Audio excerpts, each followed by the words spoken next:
Morning all. Sorry. I'm not with it this morning. I was watching a YouTube video and I got engrossed in it and I was like, oh my God, I've been watching this thing for 4 minutes.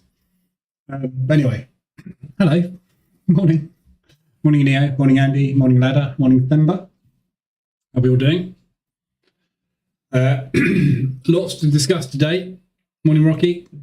Big moves in the market. Well, big moves in market up and down, but big moves directional. Who knows? We'll have a look at that in a minute. We've got lots of news today as well. So going to be a big day today. Morning Trevor.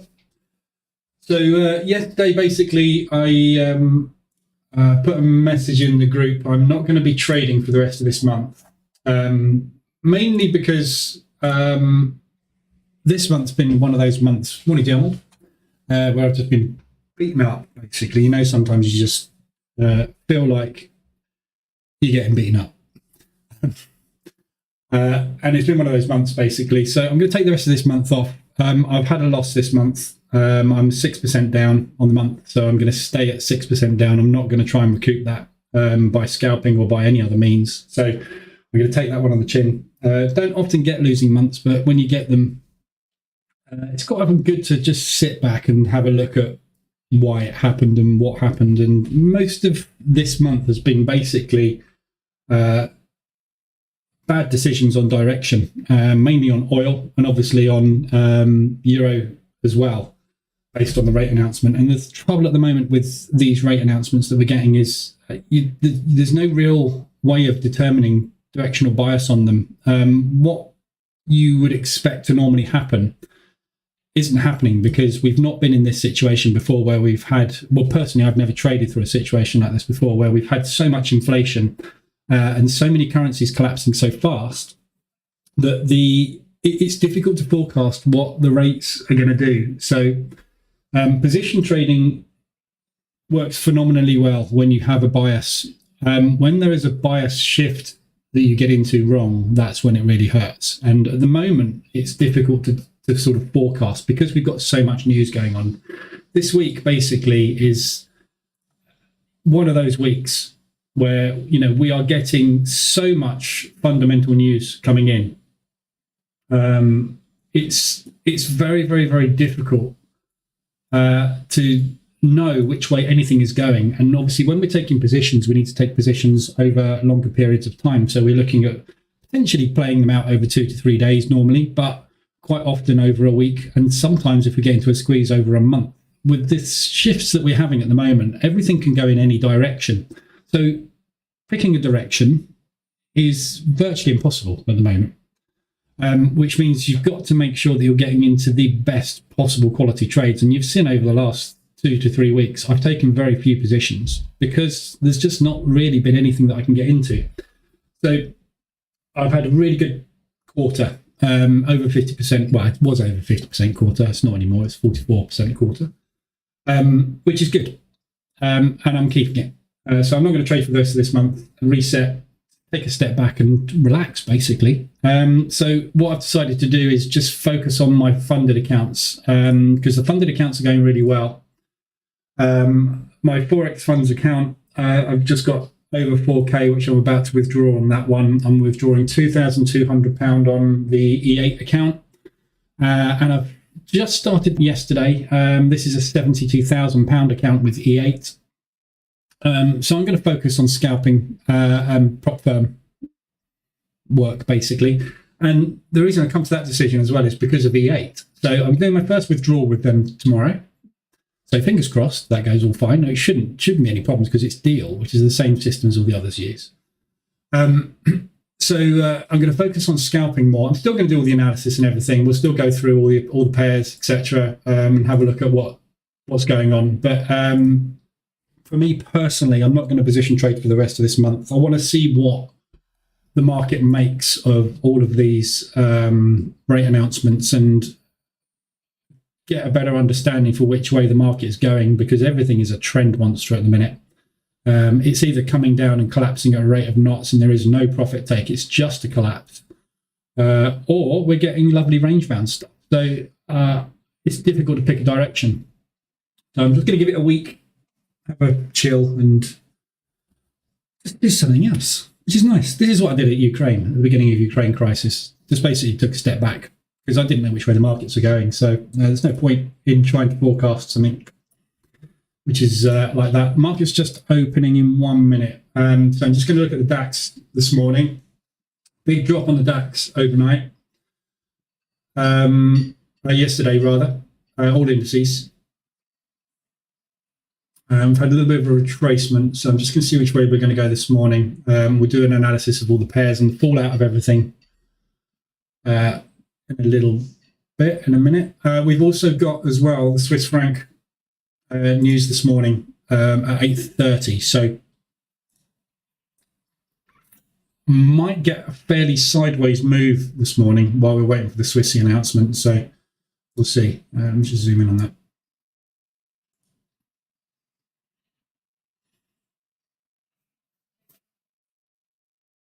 I'm not going to take any unnecessary risks this morning. What I might actually do this morning as well is just drop my risk slightly.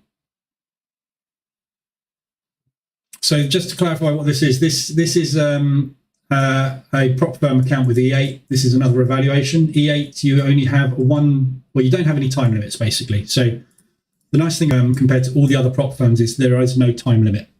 So if I do target in an hour, it moved me on to phase 2.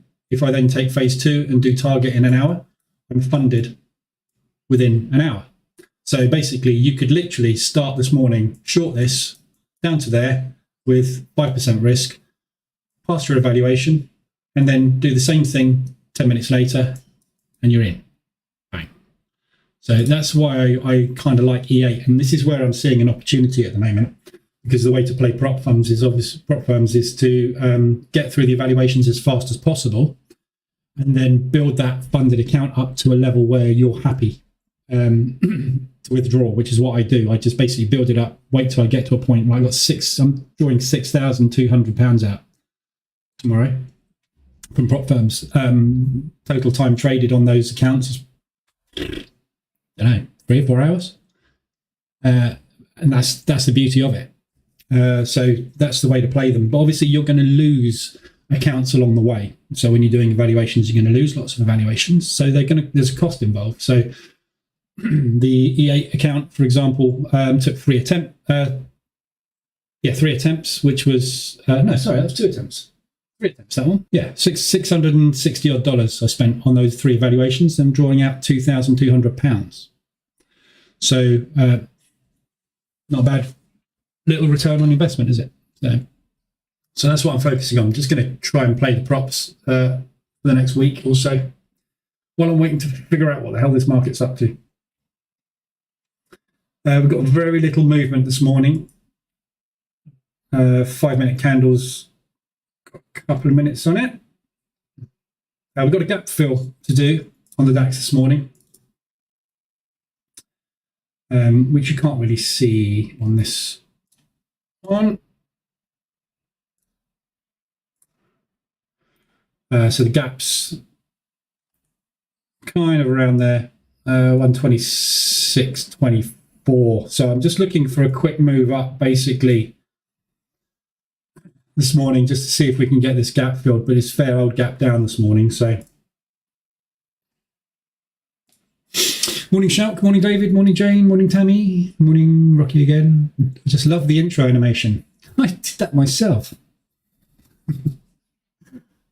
Very easy. I just found a load of stock video and stitched it all together and whacked a soundtrack over the top. I'm finding session by session is working a bit better. Session, high, low, open levels, etc. Don't trust the big picture bias at the moment. Exactly, Trevor. Yeah. Hit the nail on the head there. The important thing with I find anyway with trading and psychology in trading is so I'm just filling while I'm waiting for this 5-minute candle to close, and so we can see where we go. it's basically to have confidence in your trades. And I found over the last, really over the last 2 to 3 weeks, my confidence levels have dropped because all I'm seeing, all my head is telling me is you need to be short everything. You need to be short everything.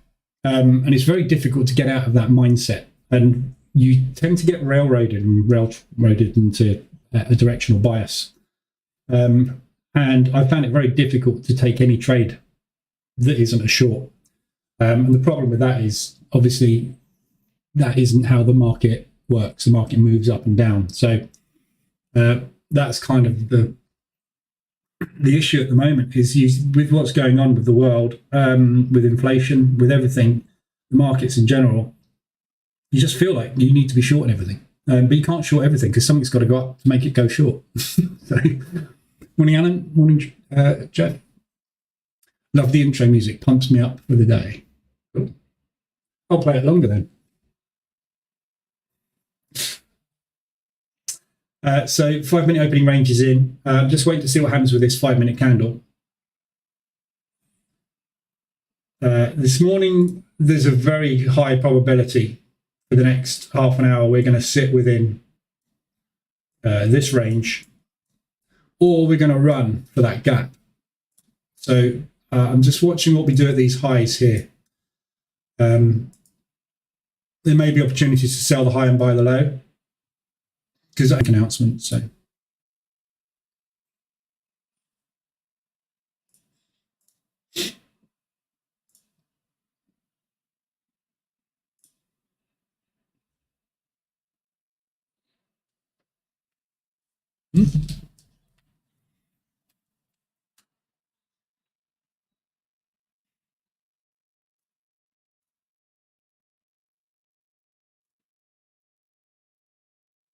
okay, we're selling off on the I'm going to try a quick short up of these highs.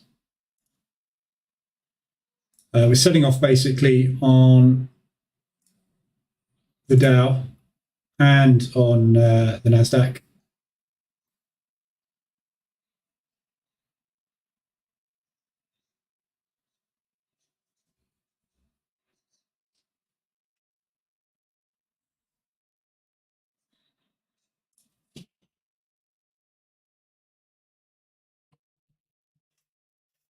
Morning, Stevie. Okay,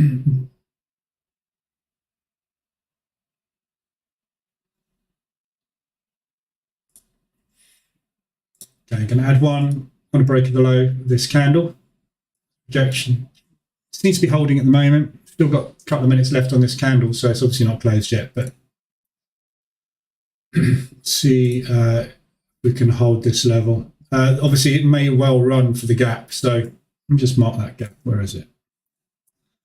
I'm going to class it as 126.15.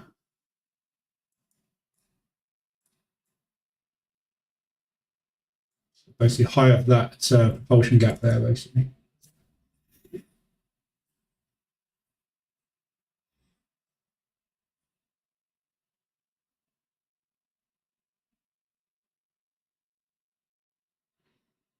Just trading reduced risk this morning ahead of the Swiss franc, because obviously we got some potential range band activity this morning.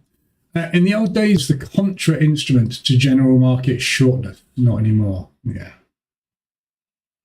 This is the thing, and Trevor brought this. Trevor said this morning in the Telegram group. It's a good example of adapting to the markets, something which has got him into trouble on quite a few occasions, and that. You do have to do that. You've got to have more than one string to your bow. You can't just be a breakout trader, a trend trader, a mean reversion trader, a scalper.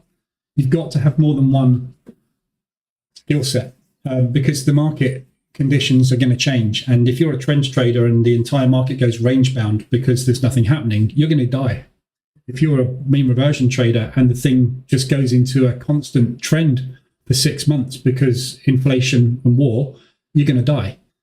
So you've got to be able to adapt to what the market is doing. And at the moment, the market is in utter turmoil with complete confusion. And for me right now, I feel the best thing to be is a short-term trader, because I have no idea what impact any of this stuff is going to have long term at the moment. And the problem at the moment we have as well, which is something we haven't had for many years, is constant rate adjustments. We've been happily sitting on our rates. If you look at the Fed, for example. Yeah, we've been happily sitting on our rates, and we're used to doing it. We're used to sitting on rates for months at a time, and then having like tiny changes. If we have a change, it's like a 0.25, and we know about it. We're told about it, and then we've sat through COVID at the same rate for absolutely ages. Yeah, didn't change. Now we're in this crazy stasis where it's like, are we going to go up by 1% or 0.75%?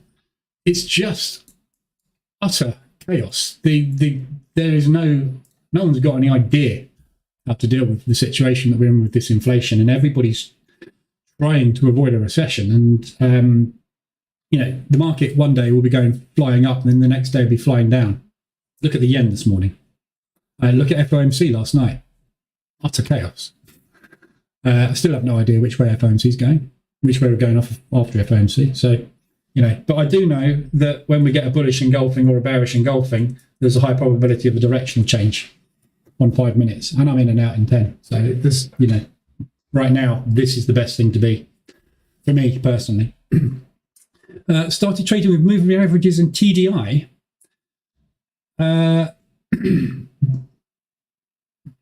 Update later when I pass my evaluation.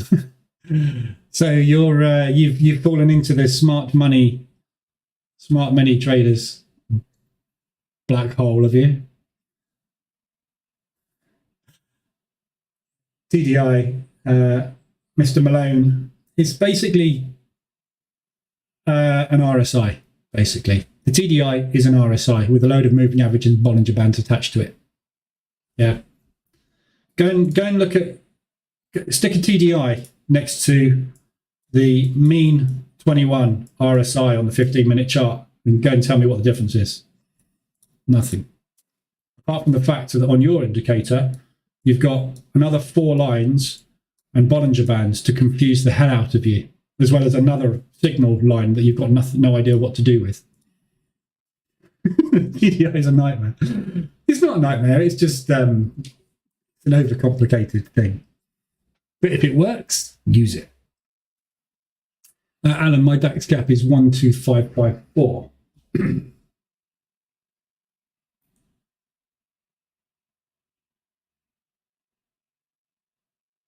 It depends when your broker closes your chart, I guess, but that's way out. On mine, anyway. EA has commission on the indices. Yes. Yeah. Which is no difference to trading futures. You pay a commission. That's fine.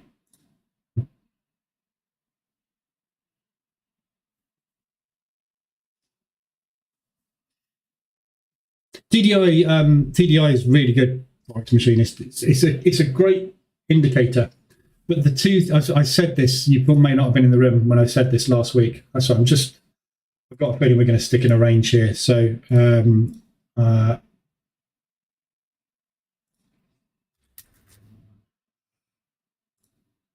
just going to reduce my TP down on that. I'm just going to cancel that pending off. I don't think we're going anywhere this morning ahead of the news. We've got 15 minutes to the news. So if we can get a push down, I'm just going to get out of this trade. No point in being in there.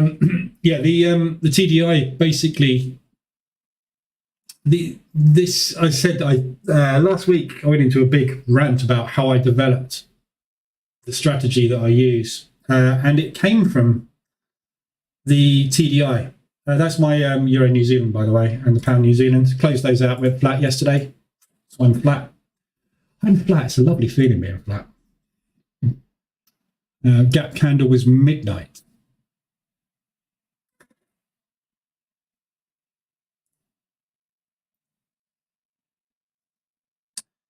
Yeah, the market actually closes before that.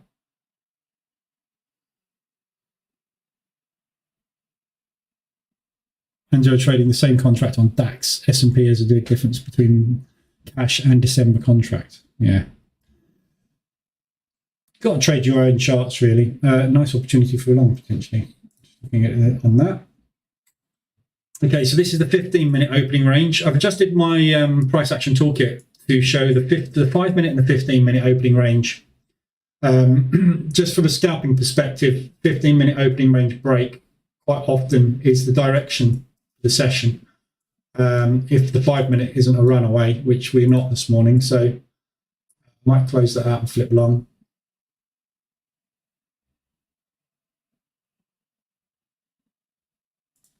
Yeah, I think we're probably going to go for the gap.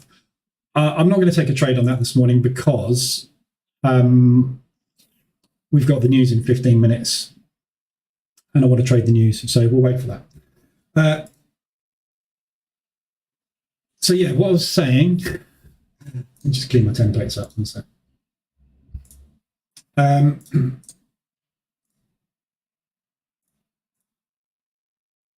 The way that I developed my strategy was using the TDI.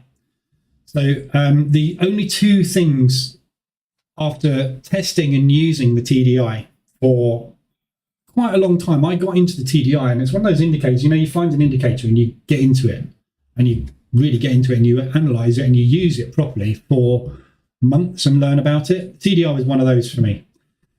I came to the conclusion that the only two things on the TDI that were important were the shark fin.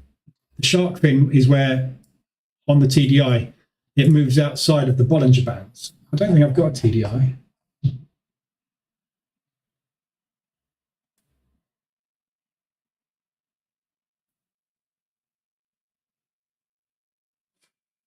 Oh, I haven't got a TDI in here.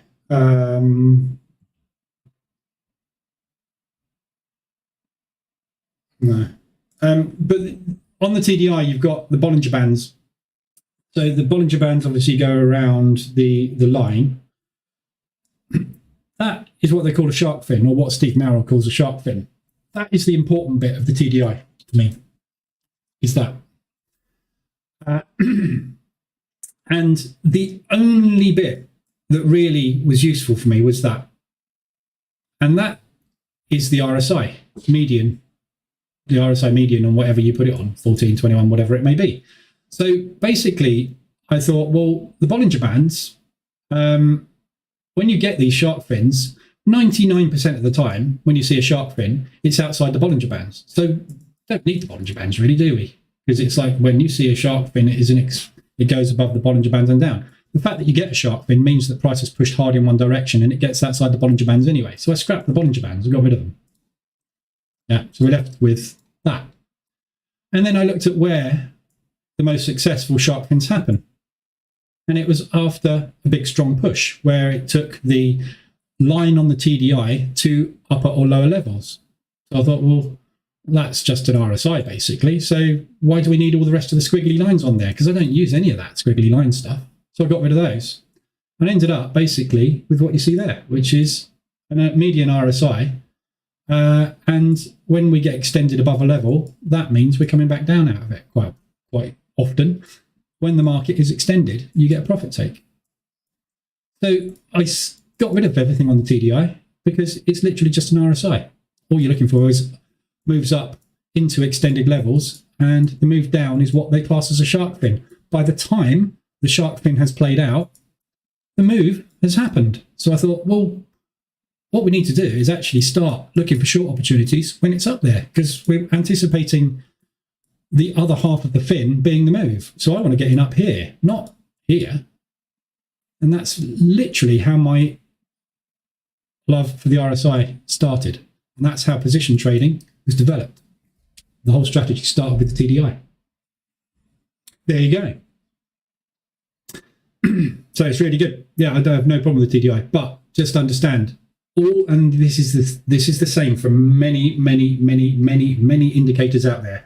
They're all telling you the same thing. All that Dean Malone did was took an RSI, changed the settings from the normal so it looked different and nobody else knew what it was. He added Bollinger Bands to it and 3 moving averages. And he called it the TDI, the Traders Dynamic Index.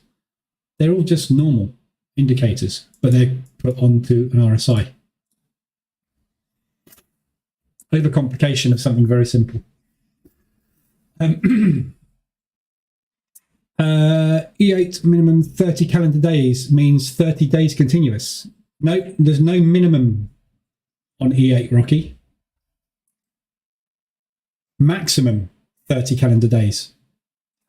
On E8, if I hit target today, which is $5,700 on top of my 72k start balance, I'm into phase 2. If I then hit 5,700 on phase 2 within an hour, I'm funded this afternoon.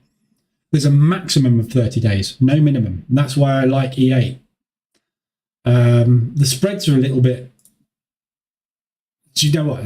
Since I got the funded account, spreads seem to have dropped. Funnily enough. Yeah, this isn't the funded. This is stage 1 evaluation. This one, but yeah, that's why I like E8. Forex machine, by the way, not a smart money concept. My ADHD brain can't understand it. I just trade engulfing candles with the direction of moving averages and use TDI for buy and sell areas. Yeah, cool. You just created a strategy. Test it. If it works, use it. I'm only taking trades where there's been a clear liquidity hunt and break of market structure. It doesn't work 100%, but nothing works 100%. But I tend to get out without a loss at worst. Exactly. Yeah. Yeah. Logical areas. There's a video on YouTube I've done about taking trades at logical areas. Yeah. That's a logical area to take a short. Why? Because there's liquidity there. And the buyers have had to make a massive move to get above there, and they're running out. So the sellers now are going to step in, and because there's not many buyers left, and the buyers that are in there are going to take profit on their orders, and we're going to get a drop. It may be the start of the next leg down. We don't know. But that's a good area to take a trade. That's a good area to take a trade. Support and resistance, supply and demand, call it what you will. It's a level that price has reacted at in the past, and there will be a lot of orders sitting there ready to react again. May or may not work. But yeah, exactly right. Don't take trades in the middle of a range. In Forex, you're only going to be profitable using your own methods. Even if you learn from the master, you will surely do some modifications according to your nature and personal skills that suits you. Yeah. Exactly. Everything I do, everything I've learned, none of this is everything I do is unique to me. Yeah. I took this indicator from somebody. I created this indicator. I took this indicator and concept from somebody else. I took this from Dean Malone. I took ADR from my own research, but average daily range was used by, I think Steve Barry used average daily range, didn't he? I don't know, someone else. But yeah, basically take stuff that makes logical sense to you. And that's the first video in the bootcamp where I explain what I've done over the years. 13 years, I've done everything. I've taken the bits that make sense to me and I've turned them into my own strategy. So if you want to take what I do, take bits of it and turn it into your own strategy, do it. That's the way to trade. You've got to feel comfortable when you're trading. And if you don't feel comfortable using the RSI, get rid of the RSI. Use moving averages if you're more comfortable with those. You know, there's all sorts of stuff you can do. Does E8 use MT4? Yes, this is MT4. What are the changes with E8 compared to my Forex funds? Literally the 1 day rule. So daily loss is 5%. Target is 8% on the evaluations, that is. But there is no minimum. Yeah, so with my Forex funds, it's 5 days. You've got to trade a minimum of 5 days to pass stage 1, and then you've got to trade a minimum of 5 days to pass stage 2. So with my Forex funds, to get through a full evaluation 2 stage is a minimum of 2 weeks. Minimum. with E8, there is no minimum. I passed stage 1 on my first funded account with E8 in the morning. I had stage 2 in the afternoon. I took a couple of trades, but I didn't hit target. I just took a couple of trades on it. Actually made a little bit of a loss. The next day, I traded stage 2 in the London session and passed. And then within 2 hours, I had a funded account. So I started on, I don't know, I can't remember which day it was. I started on Monday. On the Wednesday, I was funded. And that's the big advantage, I think, in E8. There is no other difference between them and my Forex funds that I know at the moment, apart from the fact that I haven't been paid by these guys. I have my Forex funds. So that's the difference at the minute. But tomorrow we'll find out, because tomorrow I'm going to do my first withdrawal. So we'll see. But that's why I like E8. They're the first company to do this. So we will see if they keep doing it. You know, Tom Dante uses ADR. I've never heard of him.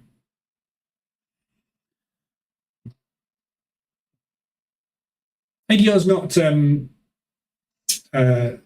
ADR is ATR on the daily chart. So it's, you know, it's just a measurement of price movement. So I'm sure a lot of people use it. Rocky, no, I mean 30 days are counted continuous, like 30 calendar days total. Yes, it is. Yeah, sorry, yeah, misunderstood. Yeah, so it's 30 days. It's 4 weeks, basically. 4 trading weeks. Right, DAX is just going up to highs. So let's move over to, we've got 5 minutes. Let me just see what the current movement is.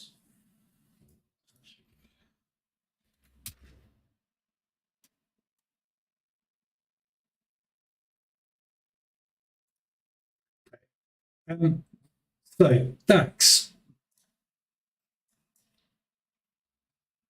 we are going for the gap fill this morning. You should have taken that. So this morning, let's look at news first of all.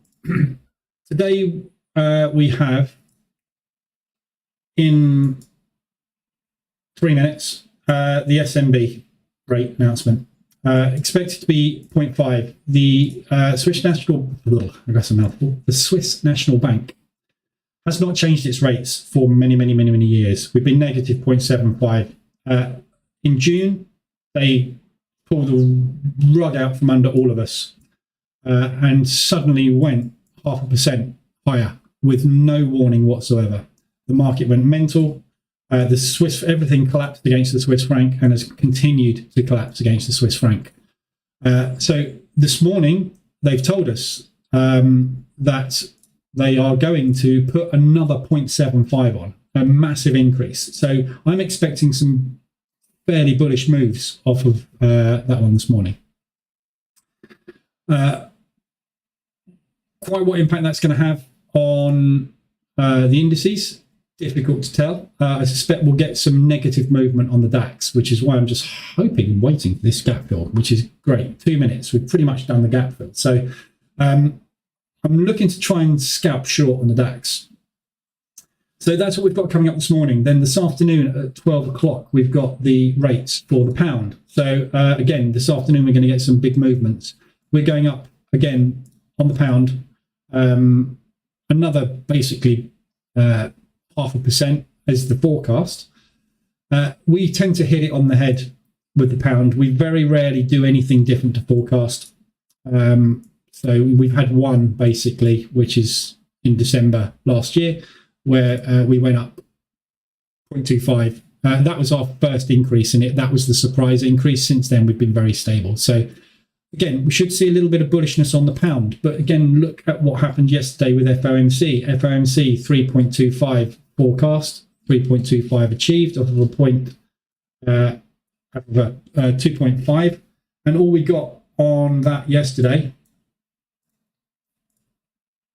was a hideous whipsaw, and then the positive move started after that. So they just basically took liquidity at the highs, shorted, came down, took the liquidities at the lows, and then they ran with it. So with a positive rate increase, you would expect positive move in the currency. What happens actually now, at the moment, this is just a nightmare to trade. You can't tell which way it's going to go. So I'm expecting some pound movement this afternoon as well. The SMB rate is coming out in 1 minute. There's a gap fill done.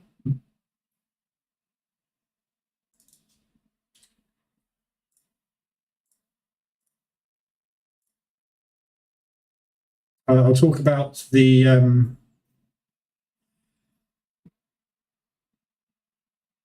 hello news. I'll talk about the yen in a minute as well. 0.5 forecast.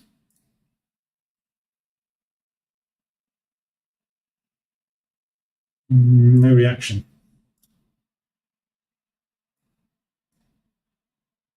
Ooh, Swissy. Right. Very weak reaction to the Swiss franc there.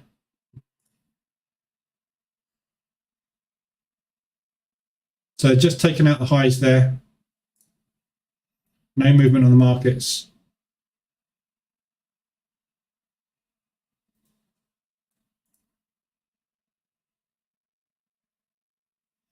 Okay, so that's negative Swiss franc.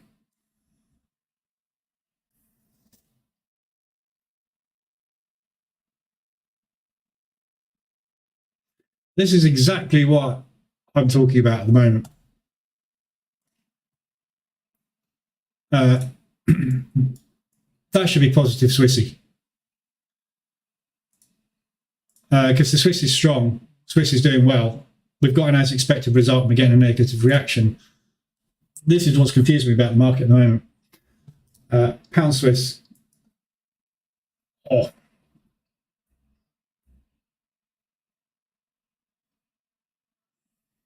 Every bone in my body wants to short this.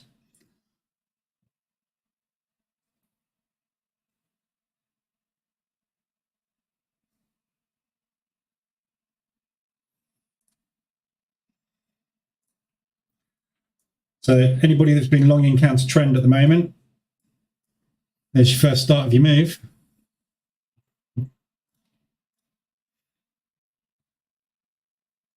Jesus, look at that.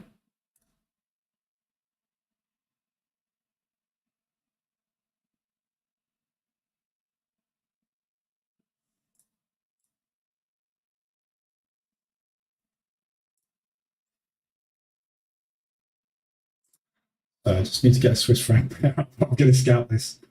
What do I want to scout? Pound, I reckon.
No reaction whatsoever on the financial markets to that at all.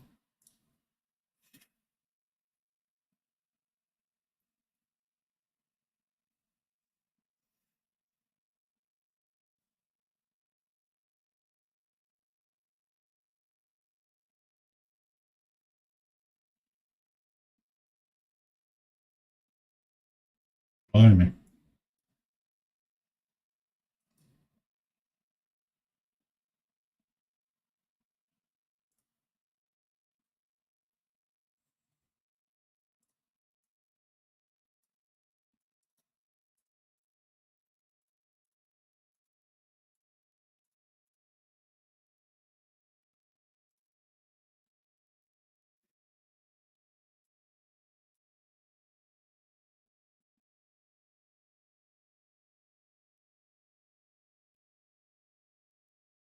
This is a high risk, obviously, trade because this is a big negative reaction on the Swiss franc. I don't think this is warranted for the Swissy. My God, look at that, 150 ADR.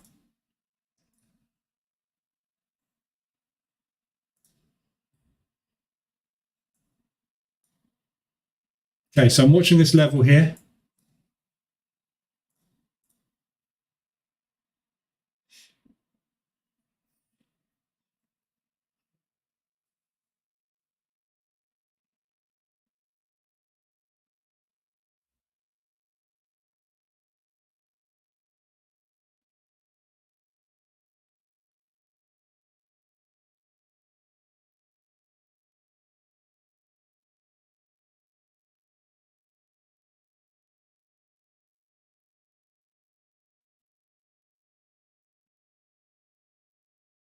So much for moving averages. Good thing I'm not in anything right now. Yeah. This is my point, Forex machinists. At the moment, it doesn't matter. There's nothing going to work, right? It doesn't matter what you think at the moment. This market will do what this market wants to do based on whatever the hell it wants to do. It's utter chaos theory at the minute. Positive move from the Swiss National Bank after being on top of everything, and the market reacts negatively to it. You know, nothing's making sense. Like I say, we've got supply constrictions on oil. We've got demand, as it was, increasing. What's that do to oil price? 99.9% of the time. Makes it go up. What's oil been doing for the last 2 months? Tanking. Nothing is logical at the minute. At all. And with these inflation figures and interest rates and the state of the economy everywhere, and the market collapse, which we're seeing, which we haven't seen for a long time on the stock market, going short one, that market. You literally can flip a coin every time there's a news announcement. It's just, you know, nothing is safe at all at the moment. You know, it's just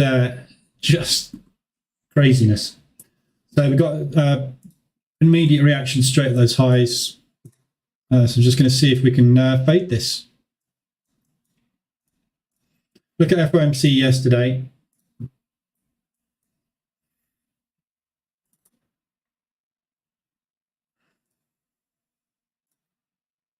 Yeah, FOMC yesterday. Familiar?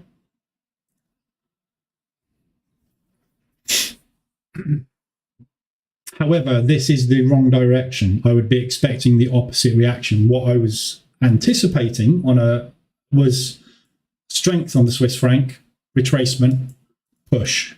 We're getting the opposite for some unknown reason at the moment, but we'll see. Swiss purely manipulation. Yeah, it's all manipulation. Always is. What they use the news for, to manipulate. You know, this. I posted this in the Telegram group last night. You couldn't get a more. I mean, I say this over and over again. You can't get a more obvious form of manipulation. Everybody that is short has a stop there. They get stopped out. Everybody that sees that goes long. Where do they put their stop? Yeah, everybody that longed the news yesterday got stopped out. As soon as they took all the money, they ran. Everybody that shorted it thinking, you've gone the wrong way, put their stops up there. They're stopped out. It's just pure money manipulation, liquidity runs for the banks to build their accounts. That is trading at the end of the day. We know it. We know it happens. Yet trying to anticipate it is is the impossible thing at the moment, because they're not moving it the way you would expect it to be moved at the minute, are they? But then again, when have they, you know? Gap filled on the DAX, shorting it depending on that candle. Got potential resistance here.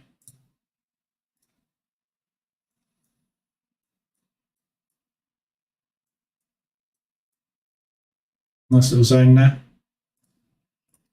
I'll try and shorten the DAX myself, actually. Let me just watch this down Swiss for a minute.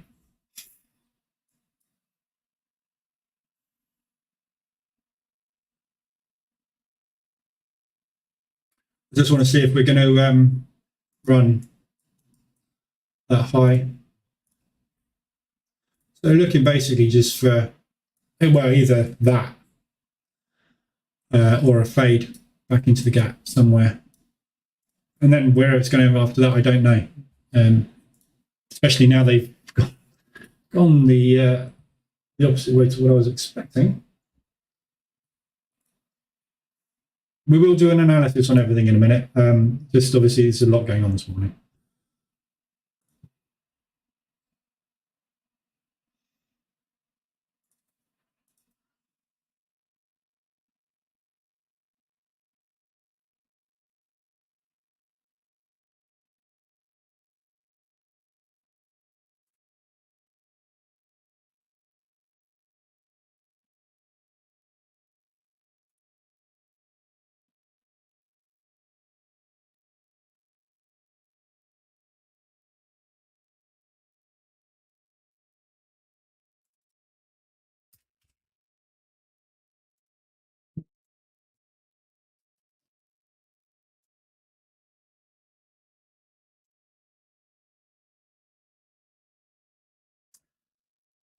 Imagine if there was no stop loss and all position trades, banks and institutions have to work so much harder to grab that money. They would have to stretch market to such an extent to blow accounts. Yep, they regularly do that anyway, I think.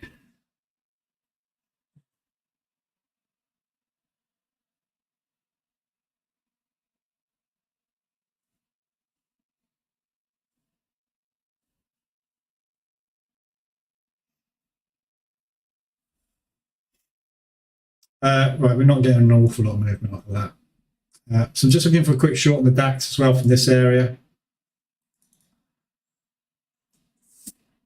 We've got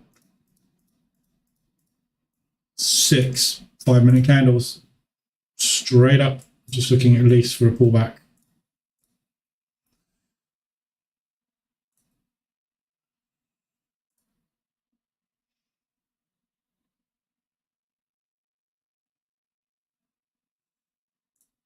The other Swissies are up to.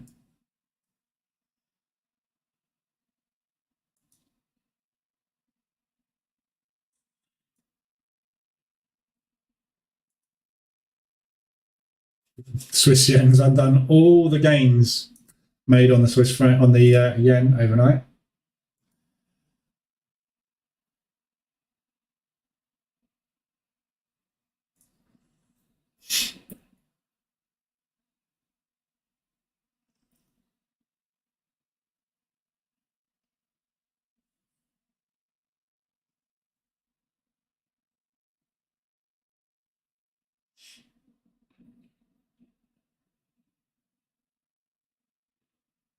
So reaching for the stops, getting mine, nearly.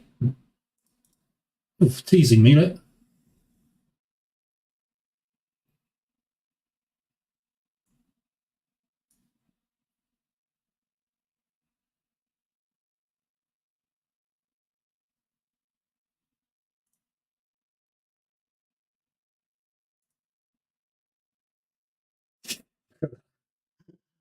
Talk about playing with your stops. There we go. Right, stopped out on that one.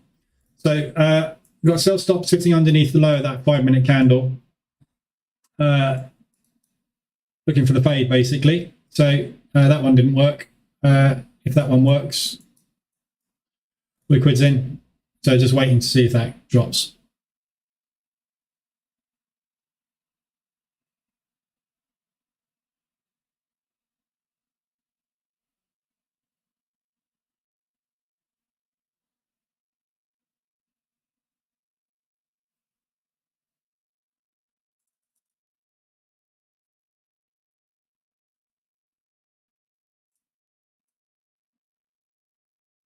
So we've got 300 ADR move or 250 ADR move to the upside there as well.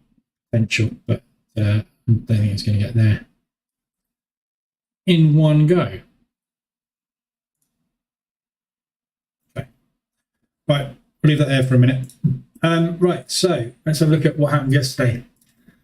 So obviously the fund rate yesterday is 325. FOMC was pretty much bearish, not very positive at all. Quite likely to see a period of substantially slower growth. A lot of the banks are saying things like this at the moment. We're going to slow down. It's just another word for recession. Substantially slower growth is a recession. How bad that is, I mean, a recession technically is not growth, it is decline. So when they say substantially slower growth, what they're saying is we're heading to the top of the bell curve before the recession. Time period, no idea. Yeah, neither have they, which is why they are playing with the interest rates in the way that they are at the moment.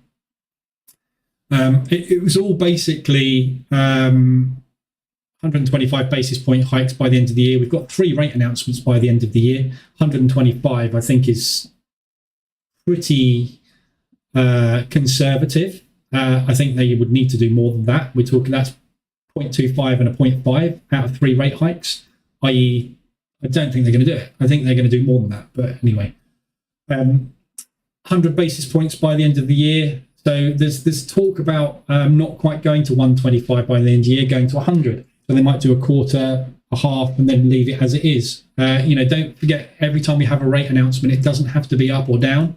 It can just be the same. So they're looking at hiking, but they don't know what and when. Soft landing is incredibly difficult. Yeah, we talked about soft landing for months and months and months, and all of a sudden the Fed changed their mind, and now ever since they changed their mind, they're like, yeah, we're not going to have a soft landing. It's going to be pretty rocky if we don't crash, that is. So, and no one can predict whether it will result in recession or how severe it will be. So complete uncertainty. So the Fed basically were, yeah, we're up in the rates. Yeah, we acknowledge inflation is up. Whether we're going to go up or down from here, I haven't got a clue. They haven't got a clue. No one's got a clue. So picking a directional bias on the US dollar from yesterday's FOMC, for me personally, very difficult.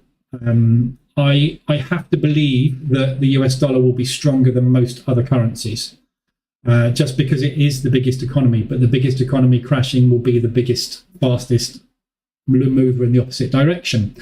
The problem at the moment is, and this is where it becomes very tricky at the moment, you've got people like the pound against the US dollar. Yeah, we know the pound is weak. If the US dollar becomes weak, what happens to the pound US dollar? Well, it depends how weak the pound is and how weak the US dollar is. Yeah. So if you have a weak US dollar off the back of what happened yesterday and you've got a weak pound, this could continue because the pound will be weaker than the US dollar. If the US dollar becomes weaker than the pound, that's going to happen.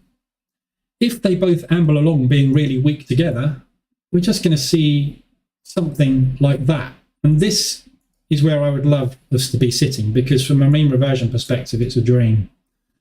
At the moment, I'm trying to pick short entries, and they're just so infrequent.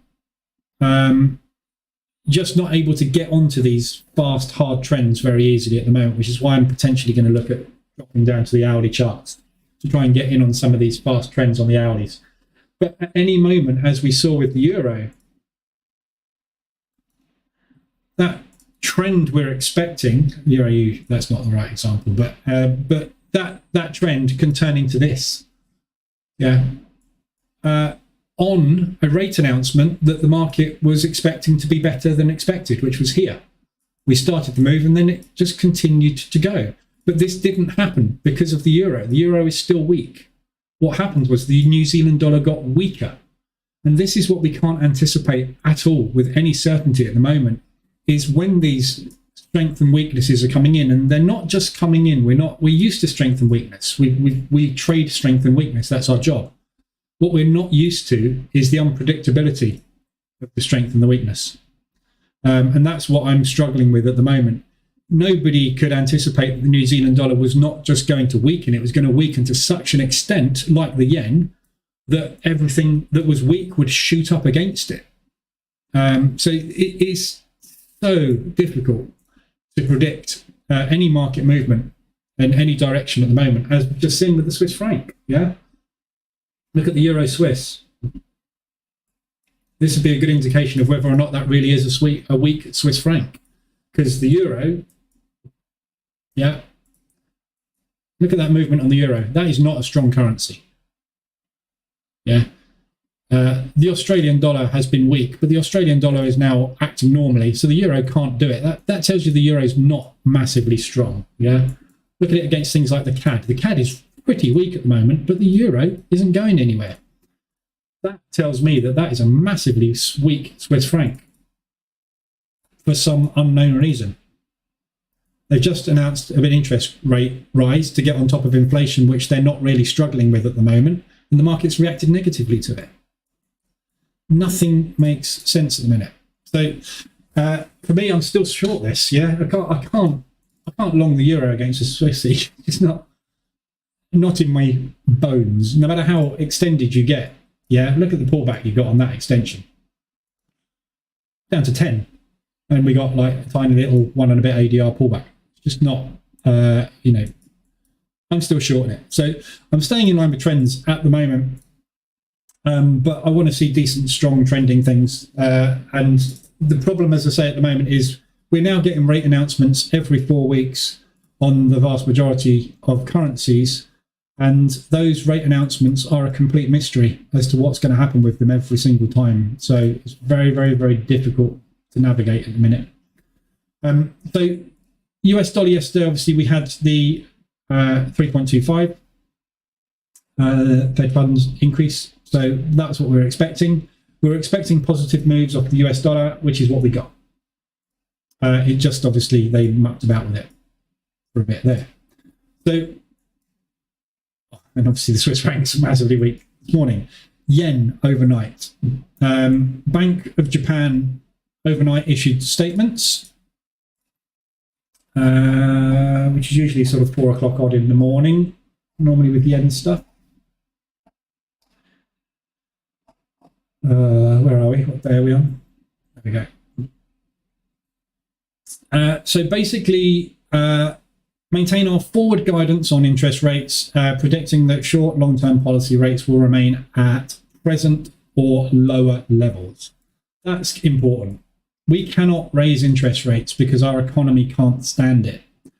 Negative. Yeah. Bank of Japan issued weak source. Yeah. Our policy guidance remains unchanged. Okay, so the yen has been collapsing at a rate of knots for months, many months. Okay, our policy remains unchanged. So what should we expect the yen to do? Remain massively weak. Yeah, so everything is long against the yen still, according to the fundamentals. We will take additional easing measures without hesitation as needed. If you were going to do that, you would have done it, because it's needed. You've said over and over again, every time you talk, you say, we're not happy about Forex rates. We're keeping a close eye on it. This isn't good. This isn't good. We'll do something about it. Honest, nothing's happening. They can't. They've got nothing left in their barrels. They've shot everything they've got and they're done. So they're still being impacted by the pandemic. They're still locking down areas and stuff. It's just pandemics. They're not getting over it, basically, which is not helping. Rising energy, food, etc. Everything negative. Everything coming out of Japan is negative. Yeah. We won't raise interest rates for the time being. Why? The entire world is collapsing. Can you not see if you don't do that, you're going to implode? No, they can't. So they're just going to carry on business as normal. So there's nothing positive coming out of the yen at all. So everything we should be seeing, as we have seen this morning, on the yen pairs is let's go. Yeah. So it's longs. So with these pullbacks we were looking for to get into long positions, they've started. So you're safe, I think, to long the yen moving forward. Now, looking at it, obviously, on the 4 hour, this is exactly what we were looking for, the pullback push. Yeah, spot on. It's just, I wasn't interested in long in the yen until we'd had that confirmation from Japan that they're definitely not going to do anything about their economy. Things like the Swiss yen, yeah, we've had obviously a complete reversal on that. So, and this is the difficulty. What is going on now with the Swiss franc? Should we be bullish or bearish on it? They've increased their interest rates. It's positive for the Swiss franc and it's collapsing. What do you do with that information at the minute? So, like I say, I'm sitting the rest of this month out to find out what the hell the market wants to do with it. But if it gets down to here, yeah, because I can guarantee, near as damn it, if this is going to be a weak Swissy, it's not going to be for long, and it's certainly going to be stronger than the yen. So pullbacks on that one. The New Zealand dollar yen, yeah, we were looking for pullbacks from here. We got embedded. All I'm doing this morning off the back of the yen news. New Zealand dollar rallying at the moment against the Swissy. So everything's sort of starting to shift around, and all these massive extensions are starting to play out. But equally still, I would much rather do that than that at the moment. Just because I don't think that rate announcement yesterday, although it was bearish, everything that the Fed said, I still think that they will come out of this okay. When they're talking about soft landings, they're talking about not going into recession as fast as they are expecting, I think, which is kind of positive US. So as long as they keep on top of interest rates and they keep on top of inflation, I think we should be looking everything short and carrying on. But as I say, the problem is trying to get in on this stuff. Very, very, very difficult at the moment. So short term, you could look at taking every little pop you get on 5-minute charts and trying to get in short on them. 15 minutes hourlies, reversals on the hourly. I mean, that was a news event, but you know, what happened after? You know, week down. So any kind of pullbacks, trying to get in short positions. But I just think at the moment, this could flip so fast. One stupid tactical nuke from Russia, and this thing's just not going to do what it's expecting to do. We're just in such a turbulent situation at the minute. So yes, that was the FOMC. I still remain bullish US dollar, I think, at the moment. No idea what to do with the Swissy at the minute, so hence staying out of it and trying to get in some short-term moves. Blimey, DAX has gone through the roof, just straight into that propulsion gap, look.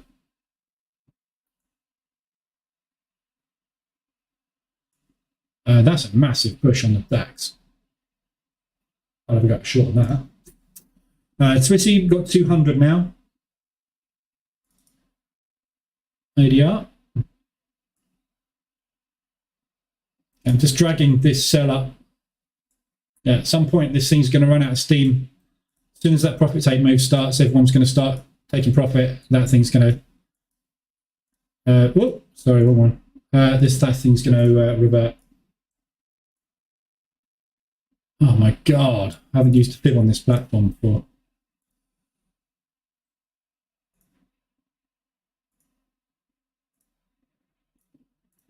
Just use standard fibs.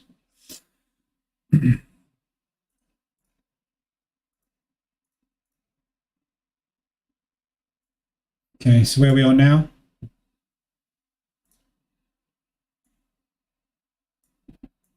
Funnily enough, in that propulsion gap, look at that.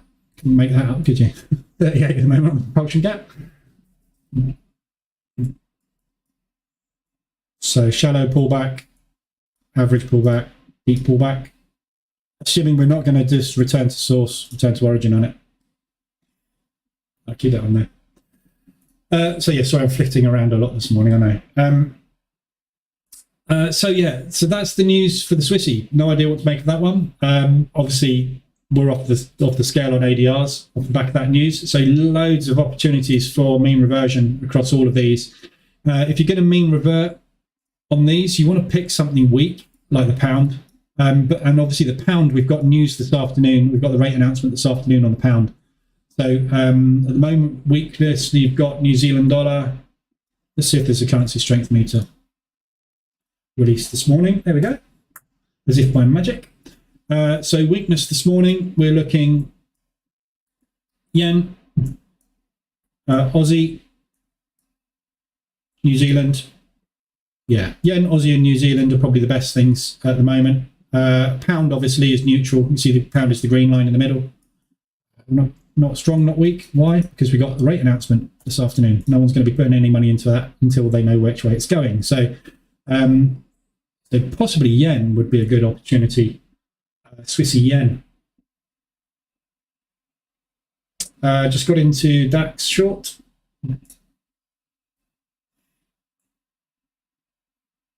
Fairly tight stop, 0.5% risk on that, small position.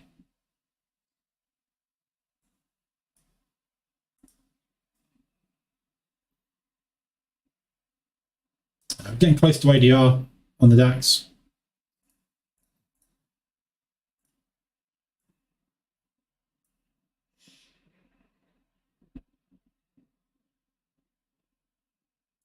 I'm not looking for much out of this, sort of 0.5%. A little bit more. Right.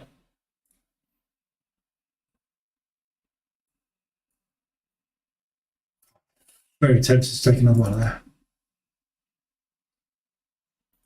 All right, what's the stop?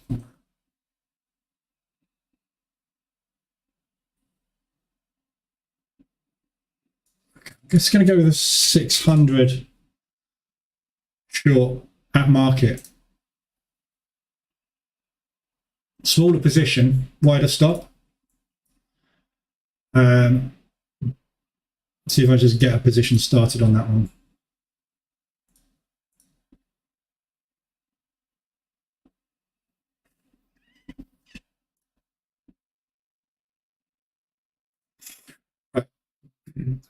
ADR is going to be going off all morning.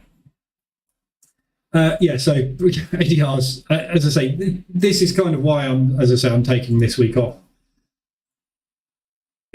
Any indicator you look at, moving averages, ADR, reversal alerts, whatever you're using for anything, RSI extensions, you just scrap the lot this week because nothing is going to make logical sense at all while all this is going on. We are going to see whipsaws, we're going to see movements out of the ordinary, we're going to see all sorts of stuff. Swiss franc is massively pushing, the pound is massively pushing against the Swiss franc this morning. They come out with a 2% on that this afternoon. It's going to completely reverse and go right out the bottom. We're going to get 300% ADR in the opposite direction. Yeah, so just don't pay attention to any indicators at the moment. There's no point in doing any analysis while this lot's going on because you've got no idea which way anything's going to go. But we've got a lot of extensions which I put in the Telegram group this morning, which, you know, if you took them, well done. But New Zealand dollar Swiss this morning, I said, you know, this is a massive, good-looking short opportunity down there. The US dollar CAD as well. I took a trade on this morning. US dollar CAD short. They obviously stopped me out because that's what they do. But I shorted the US dollar CAD this morning. We got a reverse alert there. I had a stop above the high. They took me out. And now it's reversing. So US dollar CAD massively extended on the 4 hour. You know, as I say, with anything that gets this far away from the moving average, yeah, you are that. These alerts are going to go off all morning. I've got my sound off because it's just going to be, I was expecting it to be bleeping at me non-stop this morning. Swiss yen, 125. Anything that's that far extended, that stretched, you're going to get a profit take move on it. Whether that profit take is long or short, I don't know. But, you know, small time frame opportunities, that's what I'm looking at. So I was looking at a scalp. I got in one entry too early. Second entry was the one. I took the first one, which was wrong. But all these opportunities, when we're seeing these massive extensions, reversal alerts at those extensions, if you don't get that pullback, Yeah, so looking at it on the 4 hour, what we're expecting is a pullback on this move and potentially a continuation. If we don't get that pullback on the move, what we should at least get is some kind of accumulation, because the buyers are going to run out of steam. There's just not going to be enough volume. That doesn't mean it's going to come back, pull back. It doesn't mean it's going to revert or reverse. What it means is it's going to stop moving up. When it stops moving up, we go into what? An accumulation. So your opportunity is to trade scalps as it is doing that accumulation. If it does what it's doing here, fantastic. Look at that. Not one reason, not one green candle, not one reason to get out of that trade. And that's the other thing you also need to be aware of at the moment as well. There is nothing safe to trade. The Swiss franc news came out this morning. The US dollar has reacted to it. So every currency, and I've explained this before, but every currency will react when you have a rate announcement, will make a reaction on the other currencies, because people will be pushing and pulling money around. So if people now want to be diving out of the Swiss franc, they will be moving those monies out of the Swiss franc into something else. At the moment, it looks like it's going into the Canadian dollar because the US dollar CAD is collapsing. Yeah. So the Canadian dollar will be affected by the Swiss rate. The pound rate this afternoon will affect everything. So no matter what you're trading, every piece of news affects every currency when we're going through interest rates. And this is the problem at the moment. You've got so much of this volatility going on. It's just not conducive to do anything but get in short term and hold on tight, basically. Nice accumulation on the DAX.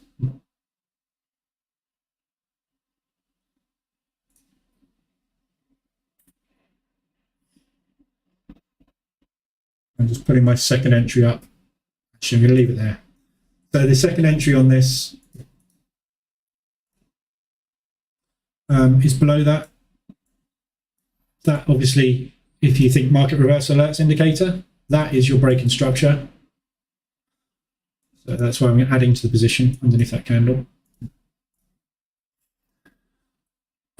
Yen, what's going on?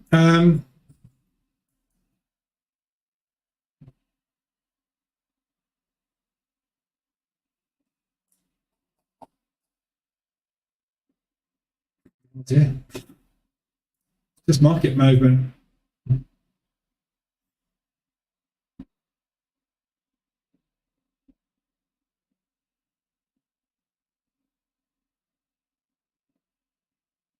Pound CAD just bumping against the 200 moving average on the hourly. Pound Swiss, sorry. I don't know. I don't use it. But yeah, if that's the 200.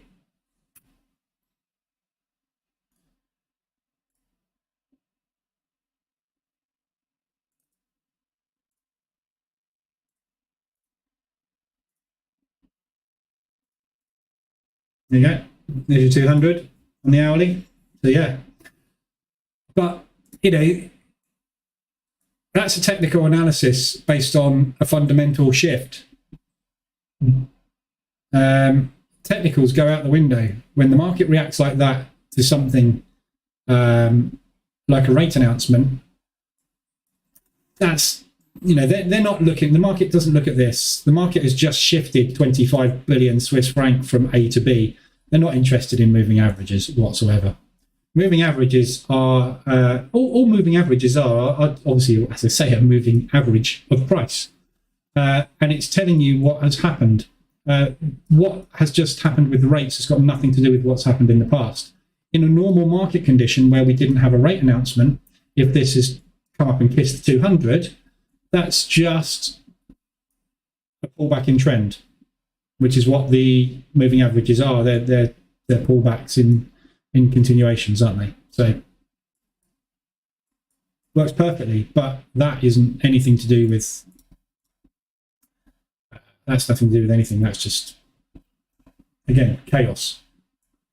That is where I would expect us to get a reaction. So this is where I was expecting a first reaction, which failed. That's where I'd expect a second reaction. For no other reason than that is where the limit orders are going to be, because everybody's looking at that, and that's what moves price. Yeah, volume of orders. We have to hunt volume. The volume is going to be sitting at areas of previous liquidity. Yeah, yen for some reason has just powered up like a lunatic.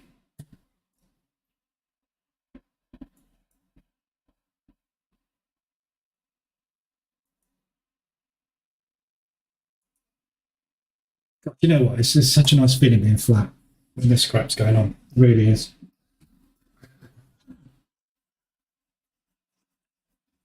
When somebody says, what's going on there? I haven't got a clue. Don't know. Really don't know. Some bank has just bought a load of yen. Probably as a hedge against the Swiss franc. With 300 ADR, pretty much. What's that? 250, 275 ADR on the Swiss yen. I would say that this yen buy is a hedge. So don't forget, a lot of the movement you're seeing here is hedging, hedge funds, and bank hedges. So this is what I mean when I say the banks will move money from one currency to another. If now they are expecting the Swiss franc to go down and they've had all their money in the Swiss as a hedge for people, they will then transfer that hedge over into a different currency. In this case, what it looks like is the yen. So they're pulling money out of the Swiss franc and pumping it into the yen at the moment. Whether or not that is a manipulation event, because what's the world doing now? Looking to short this. You know, that's a mental move, isn't it? I don't know. Don't know, don't care, not in it.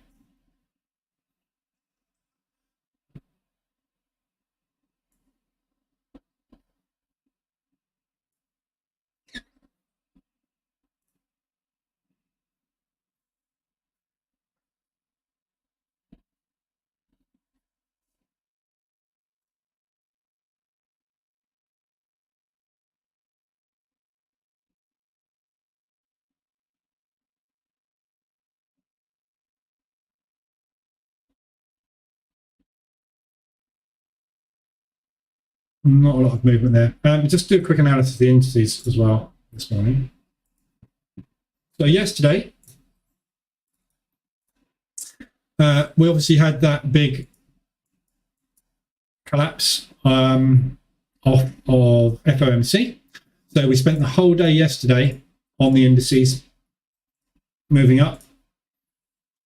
And then we spent the, just move that to a chart, which makes more sense, like M15. So we spent the whole day yesterday after the drop pushing up. I was looking for a short entry in there and got burnt, flipped long, and got not all of my money back, but most of my money back from the morning's failed scalps on a couple of moves up. And then FOMC, I sold the highs and rode that yesterday, which is where I got that $2,000 from in the funded account.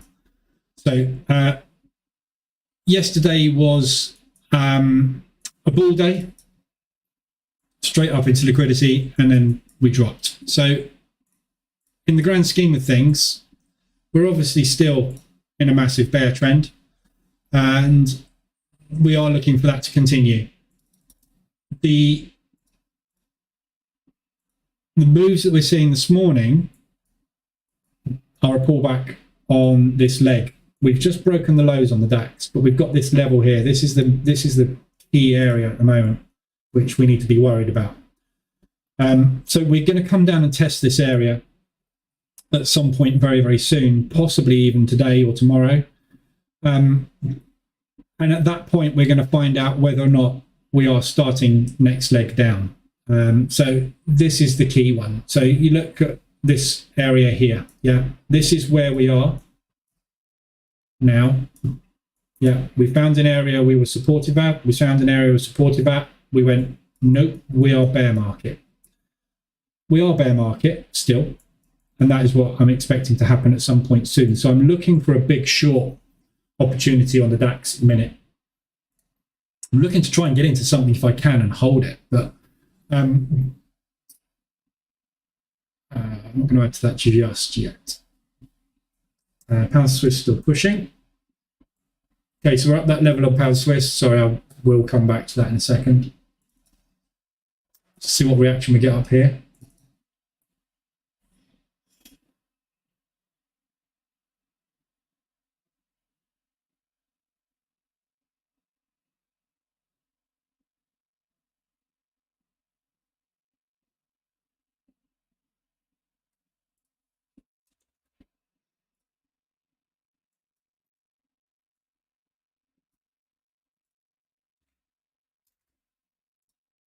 I'm just going to add 0.5% onto this position. I'm just waiting to see if we get some price action here. One sec.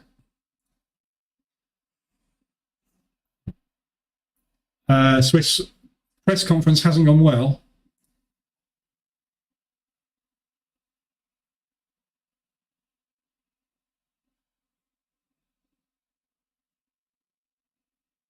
I think, yeah.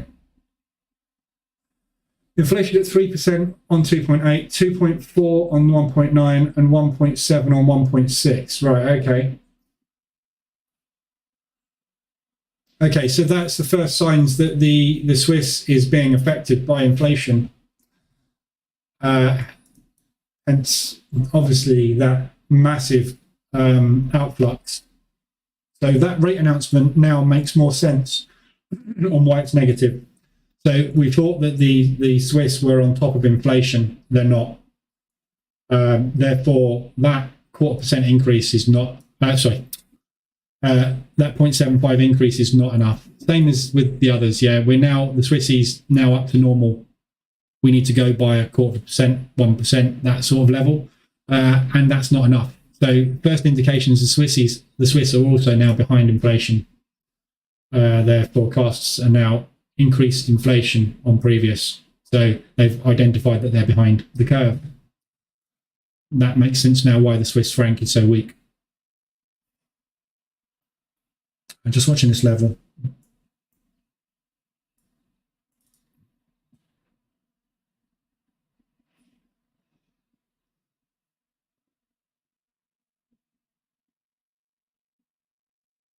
I just want to see some signs we've got some sellers stepping in. We've got 3 minutes left on this candle.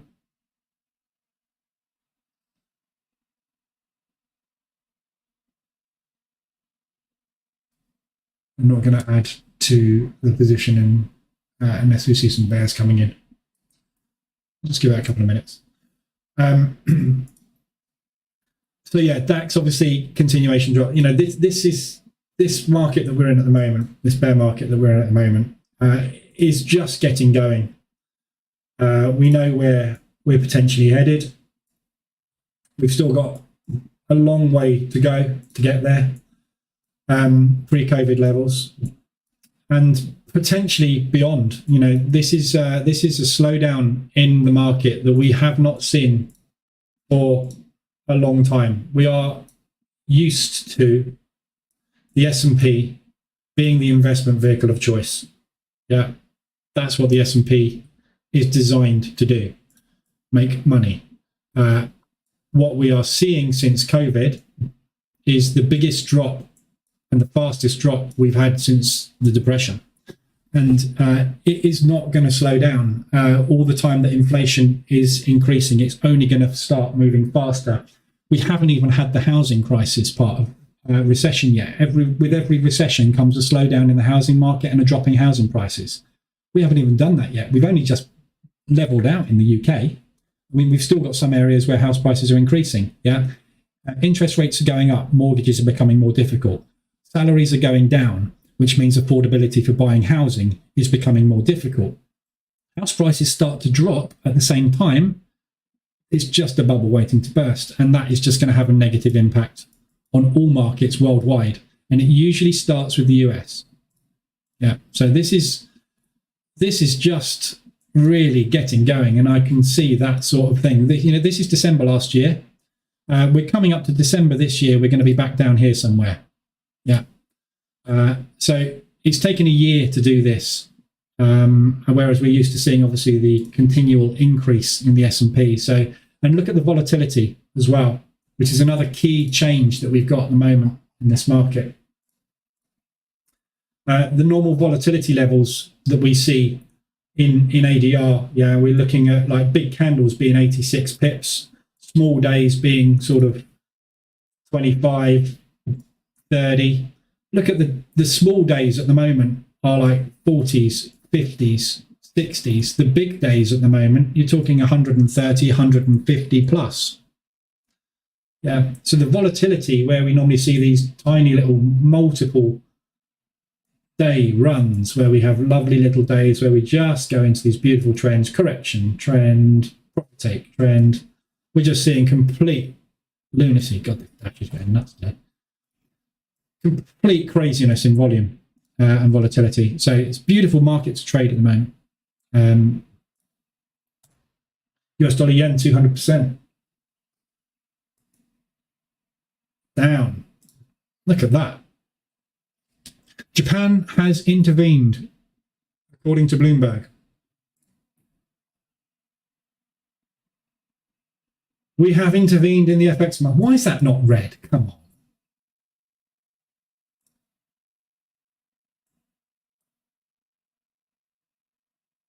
Right. Okay. So, Kuroda, we won't raise interest rates for the time being, but we are going to intervene. So what is that intervention?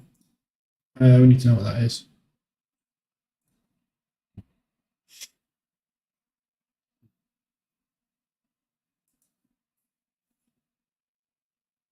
Right. Forget what I said this morning. This is what I mean, guys. If you're trying to position trade long-term directional bias in this type of market, it's just not going to happen at the minute. Just need to take a step back and wait for these rate announcements and everything to sort of settle in. Like I said this morning, they're not doing any intervention. They keep talking about it, talking about it, talking about it. Kuroda's just announced that they've done it. Like that. Literally, 10 minutes, you've undone the entire, what did we get this morning? 300 pip move. So we had a near as damn it 300 ADR move to the upside. We've just undone that in 10 minutes. Jesus, I need to be short again. Stopped out the Swissy. God, this is all happening far too fast this morning. I'm just going to cancel that pending and find a yen pair.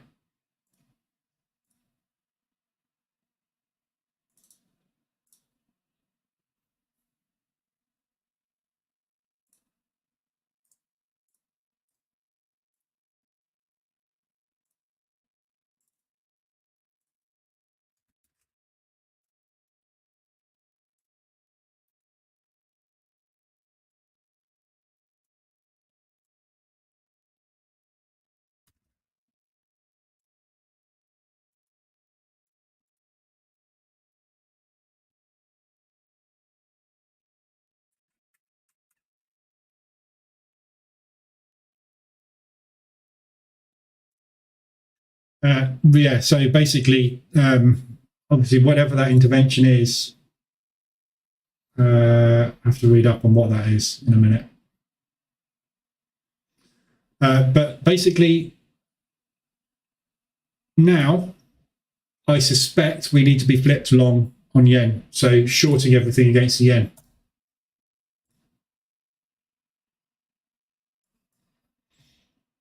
So looking for basically that sort of movement. So selling the pullbacks, but we'll wait and see what happens. Well, on that intervention, we need more details on that. What exactly they're going to do? Steps into market to buy yen for dollars. Conducts first FX intervention since 1998.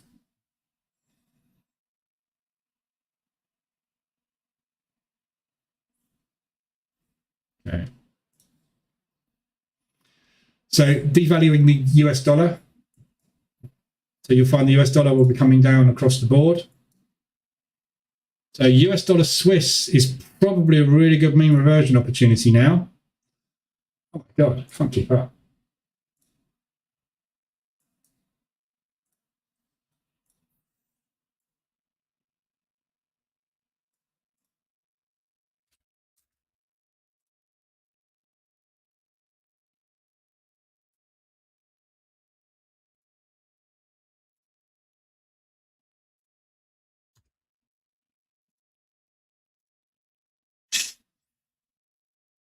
Okay, short one US dollar Swiss.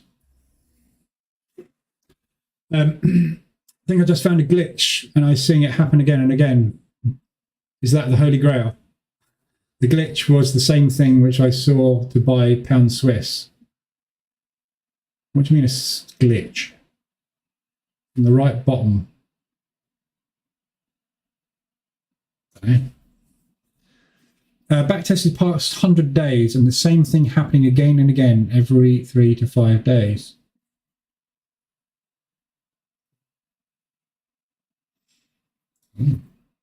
Do tell. Actually, don't. If you tell the world, it won't work.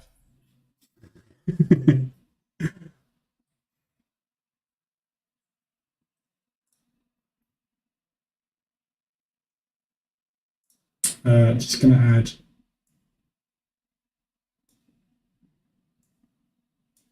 Just adding a sell stop underneath these lows. We seem to be flagging on the DAX.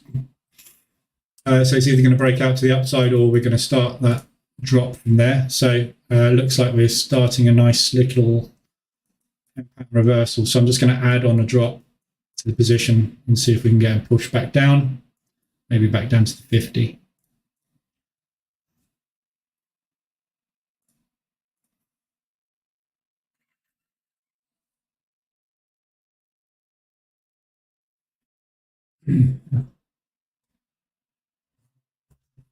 Too much excitement for one day, going to walk the dog, still short pound Swiss, huge F5 FVG to be filled. Yeah. Too much excitement.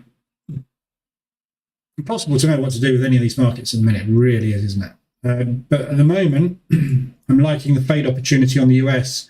If the yen are selling US dollars to buy yen, this won't happen in one go either, guys. So don't just go, okay, we've done our $24 billion, whatever the transaction is. It'll be done in stages.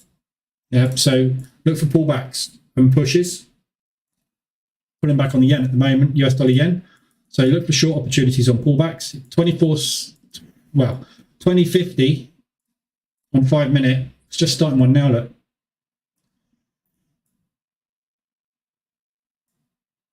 Going short US dollar yen. Oh, I'm not. Why is that not working?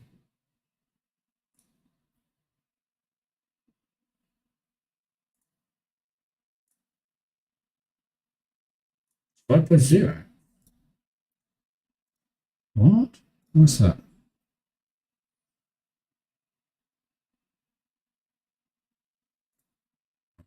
Don't know what that is.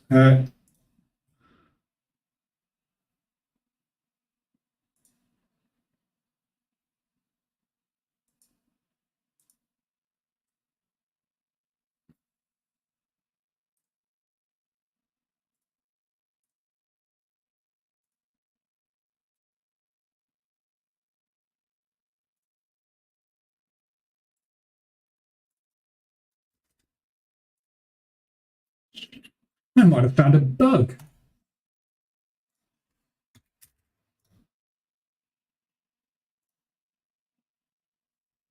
I don't know what that was.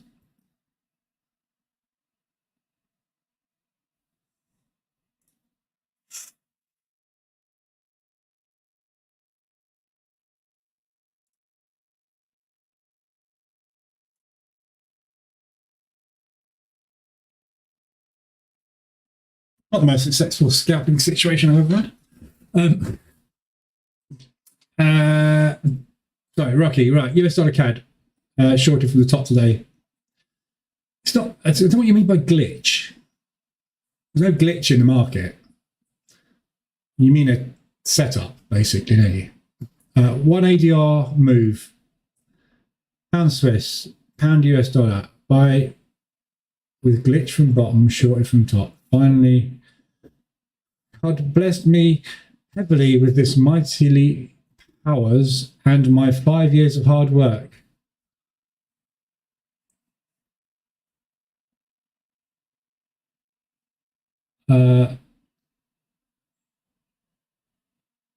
Okay, Rocky.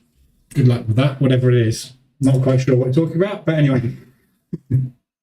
I think you're just talking about an ADR hit, aren't you? Which is fine.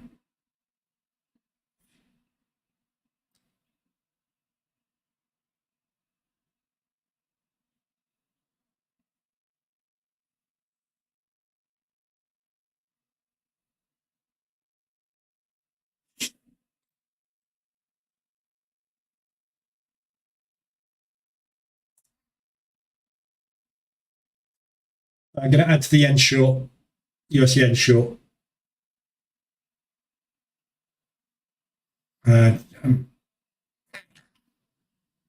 Blimey.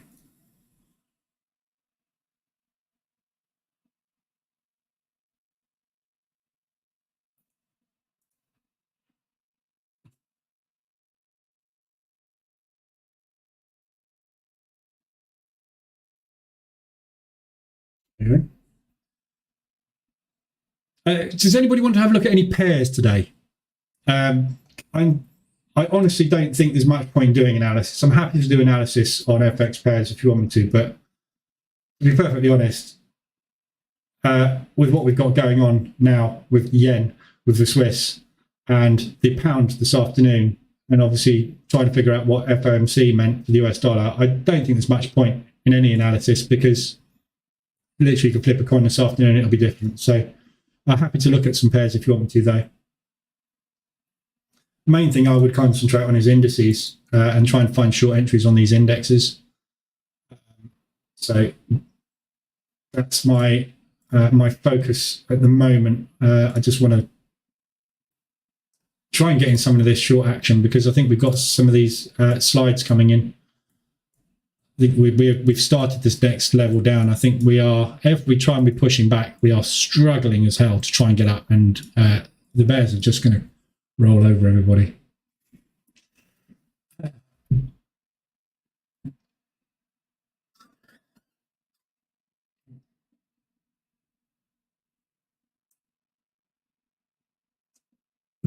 Hey Rocky, if you become a multi-millionaire or billionaire off this glitch, can you lend me like $1 million? Yeah, can you lend me $1 million as well? Euro odd, US dollar CAD long term. Okay. Right this second, euro odd, I would say short. Yeah. Just turn that back off. We're in a downtrend on the euro. I believe we are still in a downtrend on the euro at the moment. With what's just happened to the Swiss franc, that's going to drag the eurozone down as well. So, short. I would be looking for short entries on that. We just had a reverse alert on the 4 hour, which is just about to retest. So you're literally about to get that retest arrow drawn on that candle. And a continuation drop on the euro. I don't think the euro is going to hold up against much at the moment. Euro yen just hit 200 ADR. Concentrate, Lee.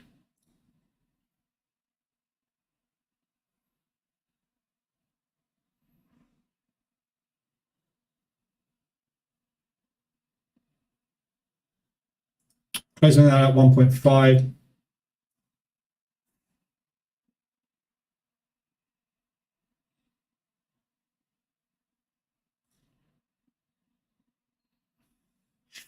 Stop to break even on US dollar Swiss.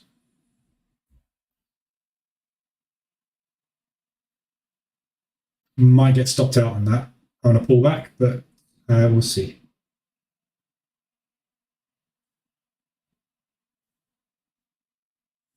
Stacks.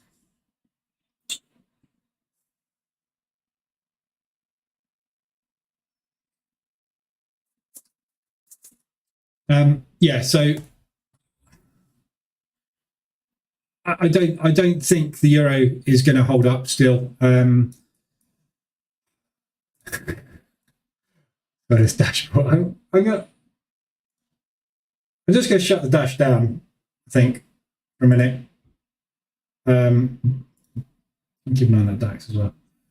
I'm just going to close the RSI dash and the ADR dash for a minute because they're just going to pop up continuously. Yeah, euro odd, continuation to the downside. Australian dollar, this is the problem child. The Aussies and the New Zealands, I think you will find these power up now with that yen intervention because they are part of the Asian session. They're part of the Asian monetary pool, big exporters. I I think that part of the economy will probably start to pick up. If that yen intervention is going to continue, that's the difficulty. We don't know that.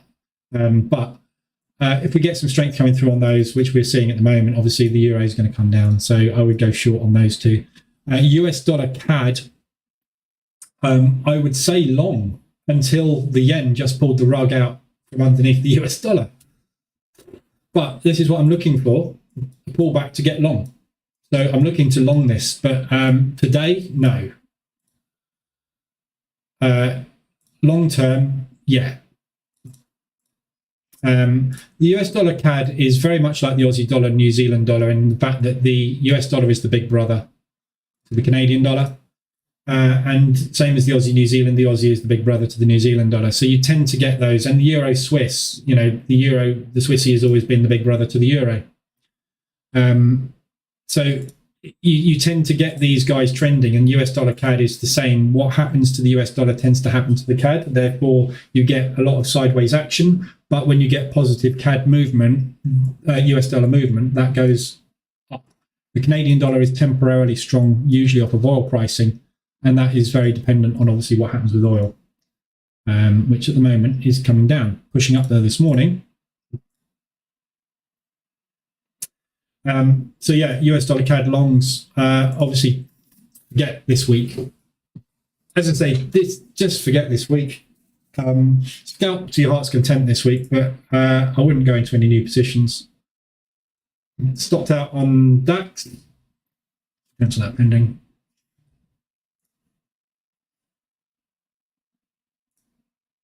Starting to pull back on the US dollar Swiss.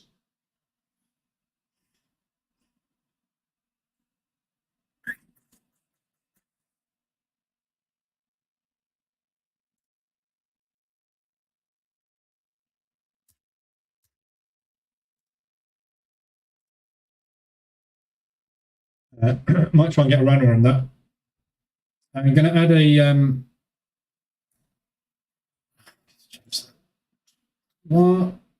offset price action. Right. Not used to scalp there. I'm just going to add to that short on a break of this low. Just speed up the hopefully speed up the rate of profit. Yeah, so that's those two. That's my view at the moment. That will potentially change depending on what happens with that, that yen. It depends how. It depends. The thing that this means basically weakness for the US dollar and strength for the yen. How long for, we don't know. So when they step in to intervene, i.e. basically manipulate the market, it's unknown how many tranches they will do and how long those will be executed over. We could find that they put in place a yen purchase scheme for the next 2 to 3 weeks. We might find that they do a massive couple of pushes and then they stop. So you can't tell how long this is going to go on for. At the moment, obviously, we're seeing a 225 ADR drop. So what I would expect to find on that, and I just sold that, as you saw, I sold that pullback there. I would expect some kind of pullback into this area or some kind of accumulation and drop. So I'll be looking for breakout shorts when we're pulling back, and we should get a continuation on it. The difficulty is where you put your stops on those sorts of trades, obviously, but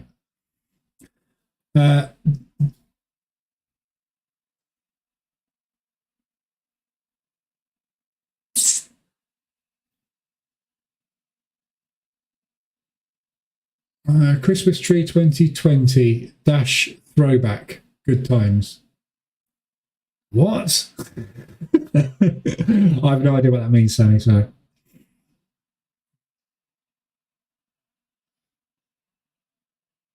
Rocky, DM me in the Telegram group what your strategy is, and I'll have a look at it. Be interested to see what you've found. I'm happy to help you backtest it. How dangerous is it at the moment to trade the DAX? No more dangerous than normal. It goes up and down. At the moment, the DAX is just I've got training stop set on that. No, 400.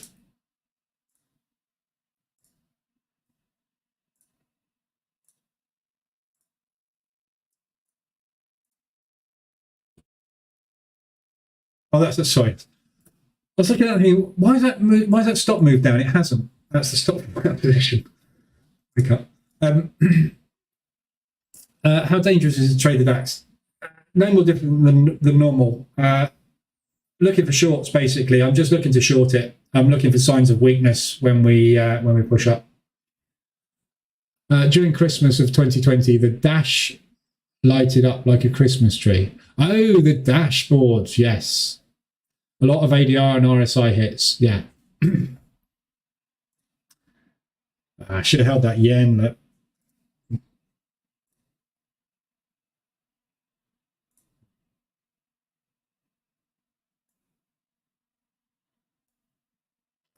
Way too early on that yen. Jesus. How'd you get into that? Sell every pullback if you can find one.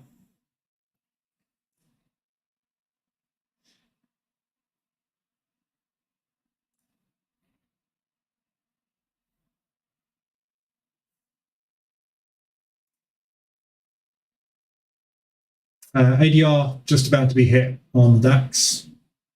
Good no use.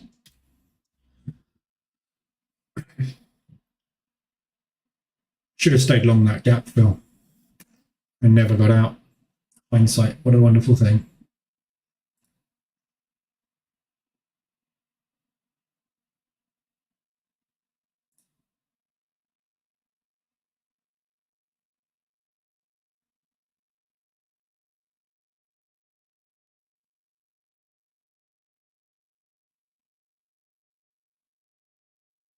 Oh, that's nice, Rocky. The only person you'll share your hack with is me. Not lying. Only legit selfless person I saw is you. Oh. That's nice. I am very interested in your strategy. If I can backtest it for 5 years and you found a glitch in the matrix, I'll be interested.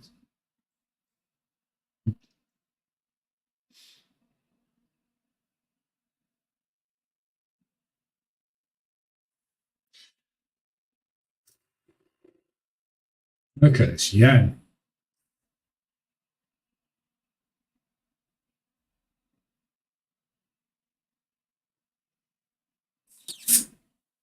That is a rare thing. The ADR level is overlapping. Very rarely see that. Very, very rare. What? I need to put some more levels on this ADR. God, let it go. My God.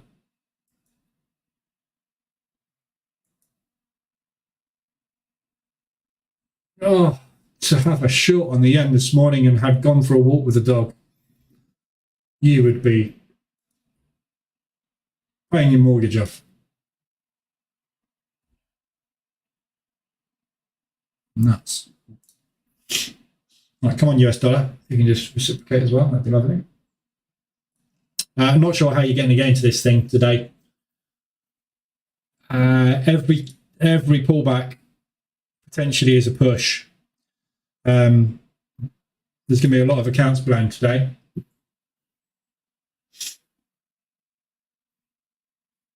You all need to get Lee a nice Christmas present. I'm a whiskey man.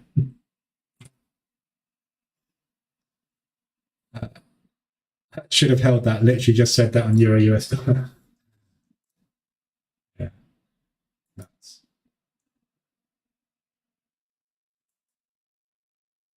I'm glad I got out my Euro New Zealand yesterday. I'm glad I stopped out on that one. And the pound New Zealand. I'm not convinced on these at the moment, but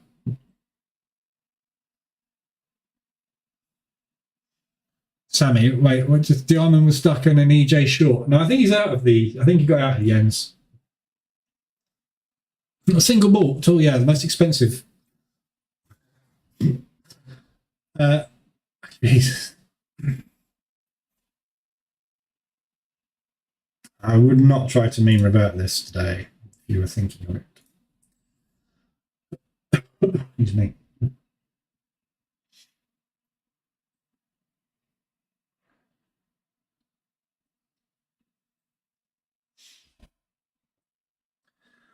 I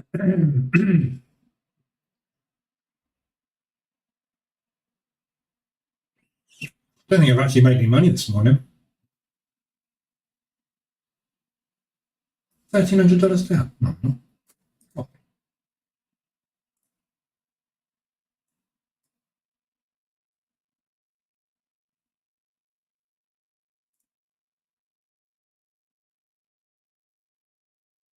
Oh yeah, closed balance.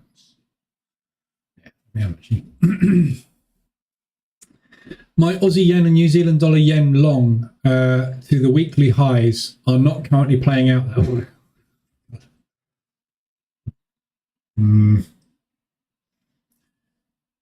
Yeah, be very, very, very careful. US dollar Swiss reversal alert retest. What time frame? I mean, it's just. Oh yeah, M5 reversal alert retest on US dollar Swiss.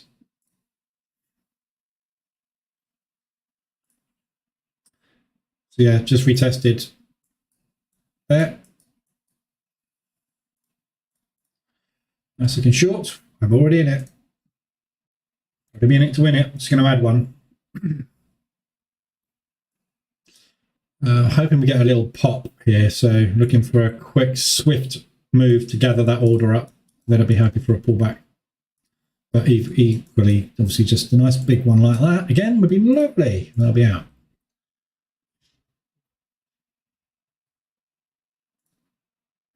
Yen pulling back.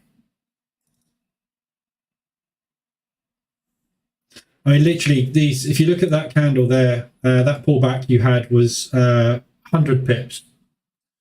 Look at it. I'm talking about 100 pip pullback on 160 ADR pair. Yeah, normal price action. Look at this normal price action. 40 pip, 5-minute candle. Yeah, that's a biggie. Normally, we're looking somewhere in the region of 11 pip candle. I'm looking at a pullback candle of 100 and nearly 3/4 of an ADR.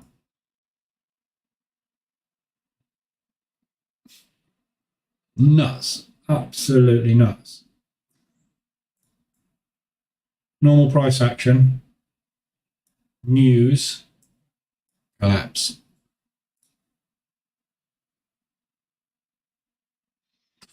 That's certainly the biggest daily candle we've had for a long time.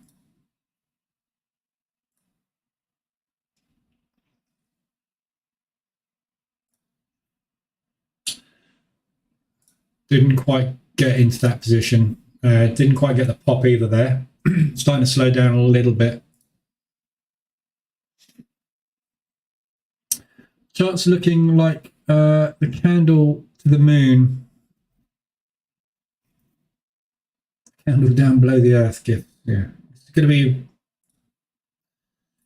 your Telegram groups, your Discord channels will all be full of people today going, I'm the goat.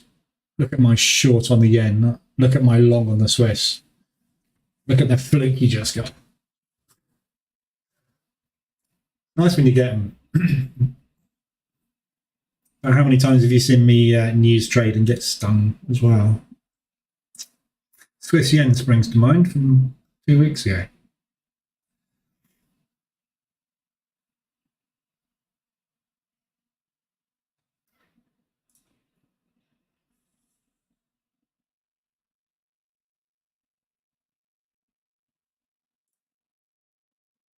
Okay, we should get pushed down now. Last 2 days got your month back over the zero line ladder. Good one. Last 2 days got mine under the zero line, funnily enough. Swings and roundabouts. Joys of trading. These are the days when the market teaches you you are not in control.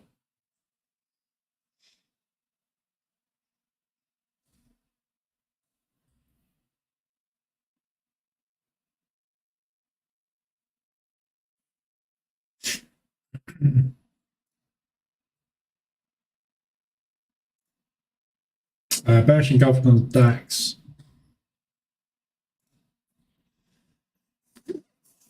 We'll try one short on the DAX.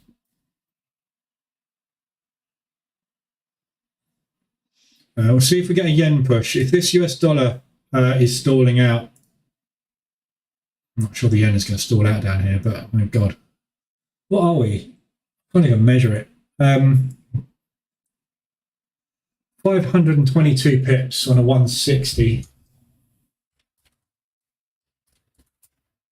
Three and a quarter ADR so far. It's a big up move. I haven't seen one of those for a long time.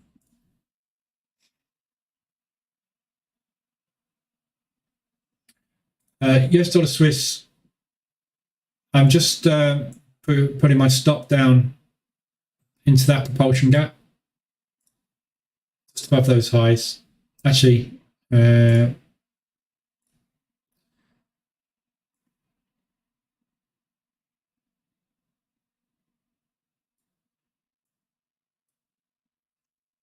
just above there, just in case we pull back on this.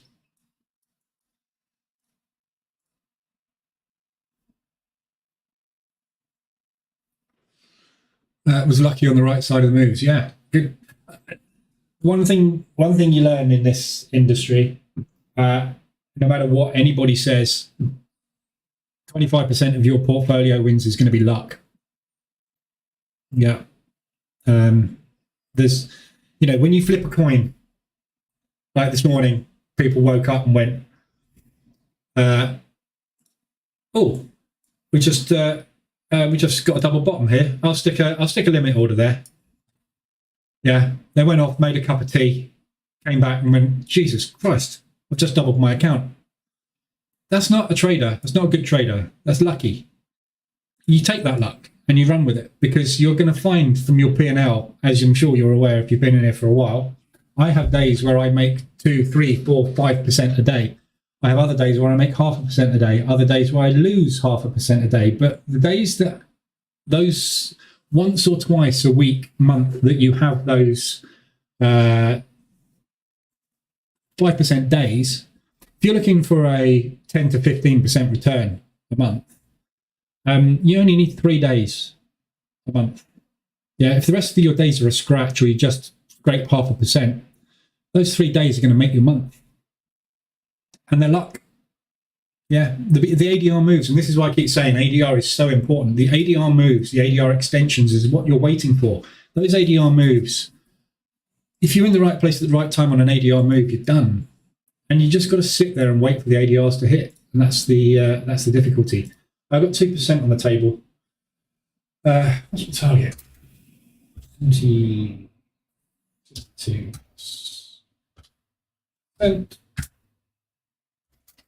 72,000 plus 77.7.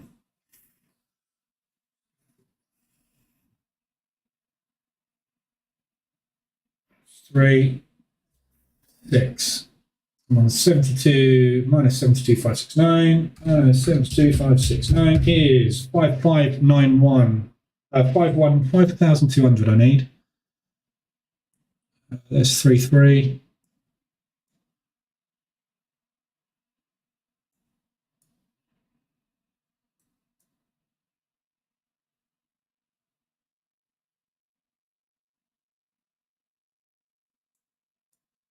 Okay, somewhere down there. That's a path.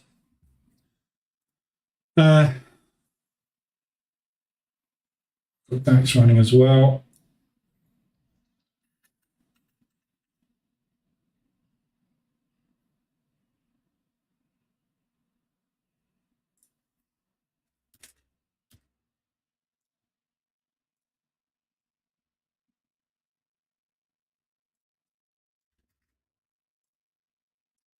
Okay, I'm going to see if I can get these two runners. Where the hell did that go?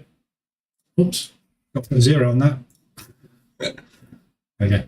I can see if I can get these runners. These two, if I can get a runner back down to origin on that, pretty much, plus the DAX short, that will see me pass this evaluation. That'll be stage 1 done, and I'll start stage 2 in New York. So looking for a DAX drop and US dollar Swiss to mean revert, or to return to origin, basically, on the Swiss move. Now we've had this US dollar sell-off with the yen. This has got a good chance of getting down there today. I've got 2.2%. Ordinarily, I would be hitting the bank button now and taking that and putting that in the bank because it's $1,600. But I've got to pass the valuation. So I'm going to let these run, just see if I can get past on these two trades. And this is what it's all about with these prop firms. Yeah, your job is not to trade logically. Your job is to pass a valuation. When you get the account, then start trading logically. Yeah, there's no way on earth I would let this thing run right now. I'm banking 2%. But this isn't real money at the moment. This is an evaluation. So my goal is not to grow this account. It's to get past the valuation so I can get funded on it. Then when I've got £72,000 in real money, then I will start trading normally. And, 500 to 1,000 a day is the goal, isn't it?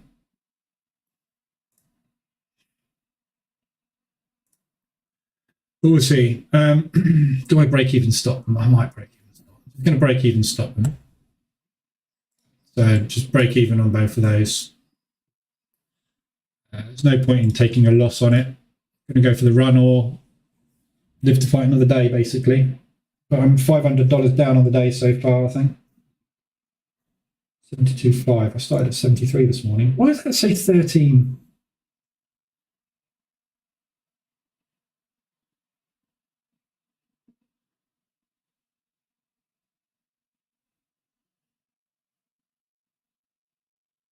I'm pretty sure I started at 73.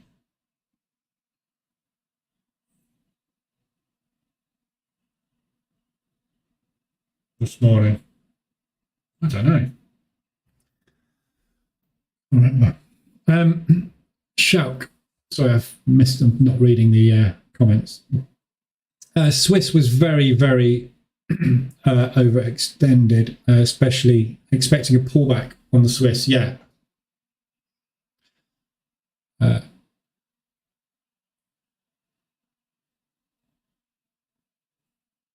Yeah, I mean, the Swiss, that is not the move I expected off the Swiss franc at all today, at all. If you look at, not US dollar Swiss, it's a bad example. Euro Swiss, yes, it was extended. There was a lot of buying into the rate announcement, expecting, the rates to increase the Swiss, which it should have done. What happened, what the banks have done, is taken profit on that move. So I would expect now a continuation drop on it, but that is a hell of a profit take move. I would expect a whipsaw or a spike as a profit take, but that seems to be holding in the minute. Starting to reverse a little bit now, but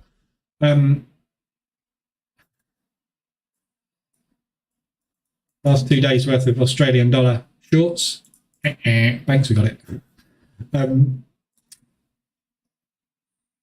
I would expect this to drop. In a rational world, you would expect the rate increase to be positive. But what the Swiss National Bank have actually come out and said, which I was not aware of, was that the inflation figures are now reforecast to be worse than expected. So what they're saying is we're actually not on top of inflation as much as we thought we were. We foresee it getting worse. Therefore, if inflation figures are expected to be worse, what you tend to see is an increase in rates above expectation. What they've done is brought out the rates at expectation, which means it's not enough to potentially combat this inflation increase. So I suspect the next rate increase we see off of the Swissy will be bigger. So I think that's what the market reaction is here.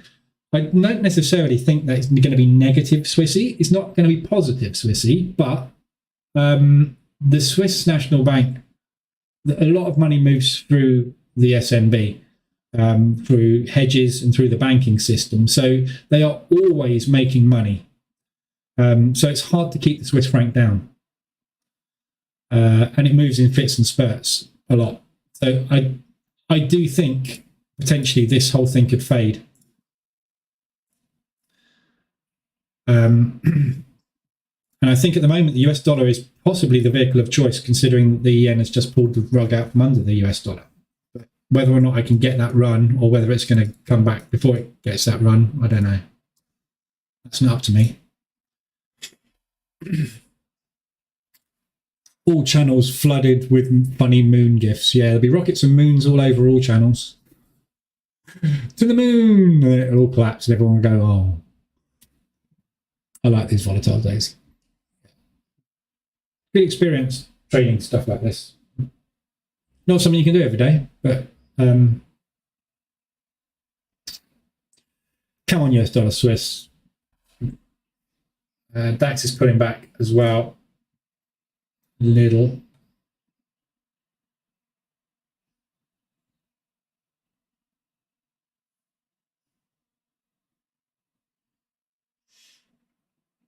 Let's see if I can get a runner today. Try and get this valuation done. These are the days to do it. You know, this afternoon as well. What I would ideally love to happen this morning is to just get a run on this and get that 5K, 4K, whatever it is I need banked. 6K. Get that 6K banked this morning on runners. And then get the second phase of the evaluation set up in time for the pound rate announcement this afternoon. Which is obviously at 12 o'clock. Then hopefully use the pound rate announcement to pass phase 2. Which would be lovely. I should add 72,000 to my 18,000 I've already got funded with them. Plus the 50 I've got with my Forex funds. That's enough to live on, more than enough to live on, assuming that I can keep the accounts. I've also got an Apex account running at the moment, but I've fallen out of love with Apex, really have, with futures, unfortunately, just because of the amount of time it takes to get paid. It's 3 months to get paid with Apex, which is really hard because it means I can't trade the account. I have to trade the account to keep the account, but I just take stupid little trades just to keep it ticking over until payday.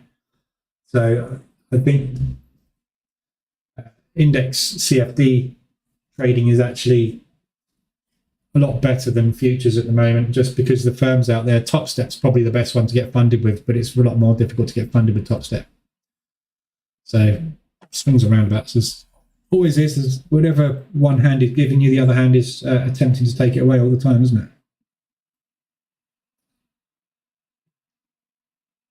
it? Any auto stop loss EA that's free? Google. Auto stop loss.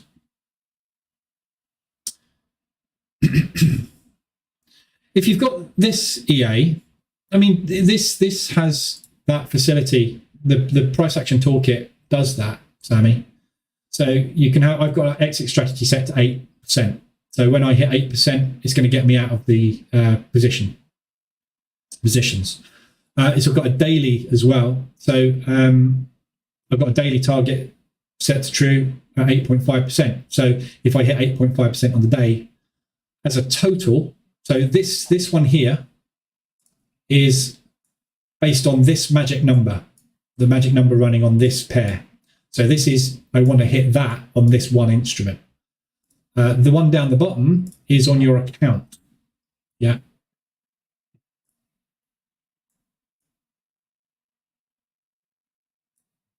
But yeah, there's you'll find something out there. Go and have a Google.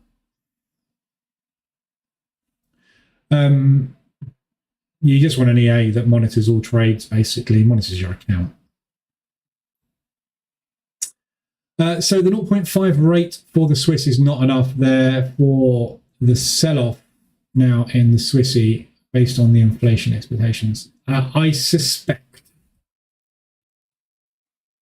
yeah, I suspect we'll see it's difficult. It really is. Like I say, it is very difficult to forecast anything at the moment. The problem you always have with fundamentals, which is why I love using the 72 moving average. This is the quarterly moving average, and this shows you what the current bank's positioning trend direction is. And unless there is a fundamental shift, that will typically continue. So even though we've got this happening, does that mean that the Swiss franc, just because they didn't increase their interest rates and they've said that inflation is going to get worse, does that mean that the Swiss franc is now weaker than the Australian dollar? No. I suspect the Australian dollar will still be weaker than the Swiss franc. So I would expect a continuation that way. What you don't know is what the bank's current position is on the Swiss and on the Aussie, and what they need to do to fulfill their customer orders and their speculative longs or shorts. So you don't know how much movement is needed before next leg starts, if it's going to continue. And this is what I say about in the Bootcamp. The one thing you will never be able to nail, no matter how hard you try, is timing. You can never time your entries perfectly. Half of your entries are luck. Yeah. As you saw this morning, US dollar CAD, I took a short this morning. Yeah. I shorted this thing here this morning with a stop up here. If I'd have shorted it at London Open, I'd be quids in. But what I did was take that one. That one got stopped out.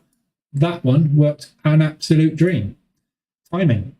Yeah. I was anticipating a move down on the US dollar CAD. Why? Because of how extended it was away from the moving average. And I thought, this thing started to push down. It looks like it wants to go. We had an ADR hit. It was a perfect entry. I got the timing wrong. On every time frame, regardless, the timing is always the issue. And this is what everybody is hunting for. This is the hunt for the Holy Grail.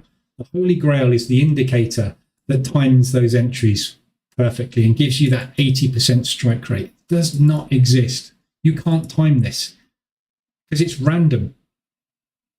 The banks move the market when they need to move the market. You don't know when the banks are going to do that because they don't know when they're going to do that. They get an email coming in from Microsoft saying, we need to ship a load of software to Japan. We need a hedge on the yen, please, for 2 billion. Barclays. Okay. When's that email going to arrive? That is going to cause that US dollar yen move. And which way is it going to go? You don't know. You can't time that. When is the yen?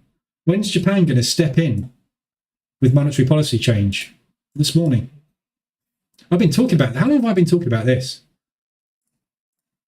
I was talking about this morning, wasn't I? I've been talking about it for weeks, for months probably. At some point soon, I said, Kuroda is going to step in and make it happen. And it was this morning. You can't tell. Luck. Timing. Impossible. You can't do it. Stop trying. It's just not possible to do, unfortunately. If it was, we certainly wouldn't be sitting here talking to you. Beach. I'll be on a beach, surrounded by fast cars. No, not on a beach. I'll be in a large house on the beach with a garage full of fast cars in a nice glass garage. But I'm not. I'm like, like those blokes that sell the Forex education packages. I'll be like one of them. I'll be Greg Secker, if only he'd made his money trading. What he actually makes his money out of is selling thousands of courses and hundreds of thousands of pounds worth of software a year. But anyway, not talking about that. But yeah, so, I don't know when the Swissies, the answer is I don't know. I don't know if we're going to get what I'm playing. The trade I'm playing here is yesterday's FOMC move. Yeah, I'm playing the same move that we had yesterday. Yeah, push, return to origin, continuation. Yeah, so that's what I'm shorting. Push, return to origin, continuation.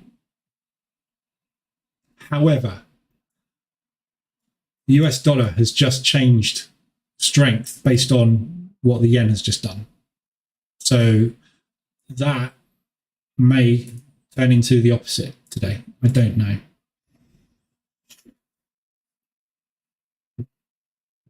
But, you know, this is what scalping is. This is what short-term trading is getting in with a risk and making sure that whenever that red line gets hit, you're getting out with X percent, making sure that whenever the other line gets hit, that percentage is larger. As long as you can do that, this thing is going to fluctuate up and down.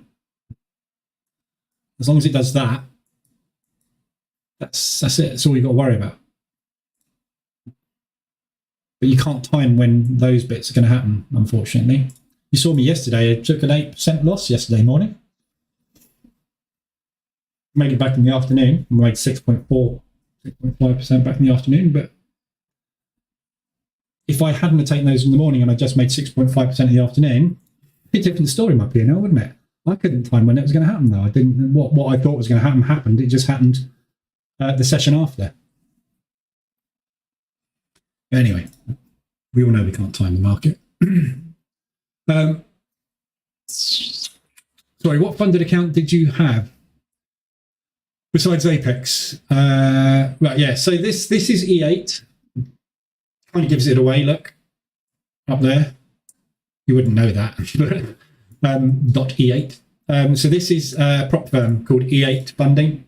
Very similar to my Forex funds, which is the other account that I'm funded with. Over the Apex, I'm funded for futures. My Forex funds, I'm funded for CFDs. And Apex, I'm now funded for CFDs. So this is the second account. I've got a 18K account, pounds, 18,000 pounds account. You can see this is a pound account, look. GBP. So this is 72,000 pounds, equivalent to $100,000, roughly. So this is an evaluation. The other account I've got is funded. So I passed evaluation. But E8's great because they're the same as my Forex funds. They pay you through deal as a subcontractor, same as Apex do now. They just started doing that this week. But there's no minimum time to pass. So this trade I'm in now, this is day one of this evaluation. Actually, day two. Don't lie.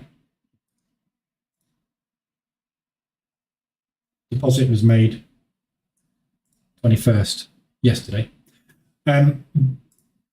This is day one of the evaluation because I didn't really trade much yesterday. If I hit target, if that goes down there today, I passed and I'm on to phase two. And this afternoon, if I do the same in phase two, I'll be funded this evening and I'll start trading live tomorrow. That's why I like E8, because there's no minimum period. You can literally go, I haven't done this. Bear in mind, this cost me $580. Yeah. This is not this evaluation that I'm saying is not real money. This cost me $580 to attempt to get this funding. So it's not free. If I can do this 5 times and spend $2,500 to get hold of a 70K account, yeah, and then if I can make 10% return on that 70K account within 2 weeks, I've made money, haven't I? That's the game. So that's why I like them, because there's no minimum. I haven't been paid by them yet. I'm going to be paid tomorrow, because you only have to wait 8 days for your first paycheck. So I'm expecting my deal payment tomorrow. Well, I should be requested my deal payment tomorrow. But deal payments with my Forex funds are in my bank same day. So I can't see any reason why E8 would be any different. It's the same system, basically. So it's just if they turn around and do anything stupid, which I don't think they will. Plenty of people, I've done a little bit more research into them. And although they've got a very weak social presence, E8, their Telegram group is terrible. I have done some research in other groups. I've got an alt account basically on Telegram, which I go and nose about with. And I've done some poking around, and there's quite a few people funded on E8, and I've DM'd them and asked them for payment proof, and they've done it, and I've seen it. So, and I know it's real because I've been paid by my Forex funds in deal, and I know exactly what a deal transaction looks like, and it's a proper deal transaction, so proper deal contract. So I'm quite happy with E8 at the moment. Obviously, when I've been withdrawn my funds, then I'll be even happier. But yeah, that's who they are. E8 funding, go and look them up. Do you still use Jigsaw? Yes, I still use Jigsaw for my futures with Apex. Yes, I do. I'm just not trading it at the moment. The problem with Apex is there's many problems with futures, unfortunately. The intraday trailing drawdown, and it's the same with Top Step. That's what gets you. I find I blow more accounts on futures than I do on CFDs. When I start my account with my Forex funds on the day, when I start my trading day with my Forex funds and with E8, I have a line in the sand that I cannot take my account balance below. So this account balance here cannot go below whatever it is. 5% of this, so it's 72. I don't know where I started this morning, so let's say I started there. 72,569 minus 5%. I cannot go below 68,940 today. That is my line in the sand. So when I get down to, if I got down to, for example, $69,500, I will take one more trade, and if that doesn't work, I'll stop trading. And then I'll come back tomorrow, and I've got another 5% to play with. With Apex and Top Step, if I trade up $1,000 and then I lose that $1,000, that loss limit trails up with me. So you get taken out more often, not because you've done anything wrong. I have had accounts on Apex where I've been in profit by $3,000 or $4,000, and all of a sudden it's closed my trades out, and I've gone, what the hell? Because if, let's say, for example, you've got a 3K trailing drawdown, if you have a trade that goes 3,500 into profit and you put a break-even stop on it and it comes down and stops you out, it won't even get to your stop. They will close your account there because you went up by 3,500 and dropped by 3,000. You haven't lost anything. You're actually $500 in profit at the point they stop you out and take your account away from you because of the trailing. You don't get that in CFDs. My Forex funds and E8 don't do that. So it's a lot more difficult to blow the account by accident. And that's the problem I've come across with Apex multiple times. And the fact that you've got to wait 3 months for payment. Pain in the arse. They say you pay it's not strictly true. With Apex, I get paid every 30 days. I get paid every month. But for the first 2 months, I can only withdraw $1,000 of my profit. So if I make 10 grand in the first month, I can only take 1,000 out, and I've got to still actively trade the account to keep it. So what they're doing is they're saying you can take out $1,000, but you got to keep trading. I.e., put the odds on our side that you're going to blow that account at some point before you get to your next payout. If you get to your next payout, we give you another grand. If you can make it to 3 months, we'll give you the lot. The average time holding a funded account is nowhere near 3 months if you're actively trading it, because you're going to have a losing run at some point. You're going to blow it. And that's why I like these guys, and I like my Forex funds, because my Forex funds, every 2 weeks, I take my money out. Then I start trading again, and I trade it up to a level where I'm happy, $4,000, $5,000. I'll then stop trading, wait 2 weeks, draw it out, trade again. If I blow it, no problem, I'll start again. These guys, it's every 8 days with E8. So every 8 days I can make a withdrawal, even better. And I've got no time limit to pass. So if I take it out after 8 days and then go for a stupid like 5% short to see if I can make 20 grand and it goes wrong, Doesn't matter, does it? I can then get funded again the same afternoon if I have a lucky 5% trade the next time. Imagine if you had a strategy with a 50% strike rate, right? And you took 5 evaluations. And on each of those 5 evaluations, you wouldn't even need to do that. I mean, you saw that got into 2% profit there on a 1% risk. So if I'd have taken a 2.5% risk short there, I would have made, I got to 2%, that'd be 4%, 5% profit, wouldn't I? Yeah, on that one move down there. If I did that on 5 accounts, I'm probably going to pass 2 to 3 of them, aren't I? With a 50% strike rate. And then out of those 2 to 3 that I will pass, if just one of those 3, i.e. a 1 in 3 shot going short, makes me 5k, let's say I spent $1,500 getting those accounts, good return, isn't it? I could do that every week. You just got to think about how to use these prop firm accounts. There's a normal trading account where you need to be super serious and super risk averse and super normal and trade like a proper person. And then there's funded. In EA, they've got a leaderboard. Somebody has withdrawn 32,000. Trade took less than an hour. Do you think they were over leveraged? Right, they were. They probably went 10, 15 lots short. But they hit, can you imagine hitting a 10, 15 lot long here?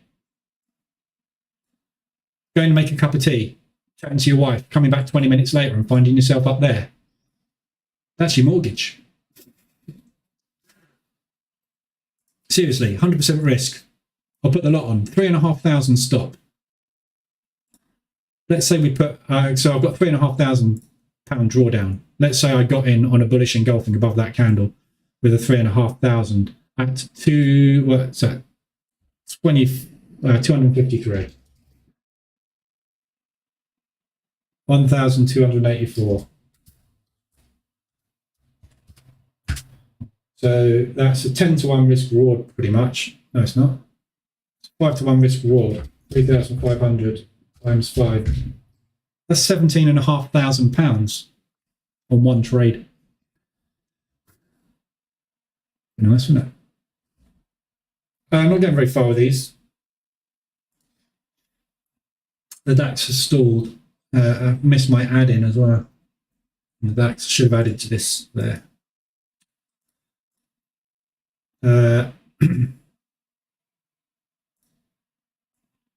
Just going to put a little ad on a break of this low. Going to stop out this US dollar Swiss. It's bloody annoying.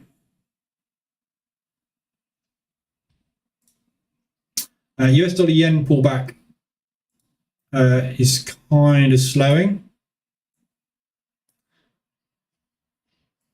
We're holding at the moment, actually for a short.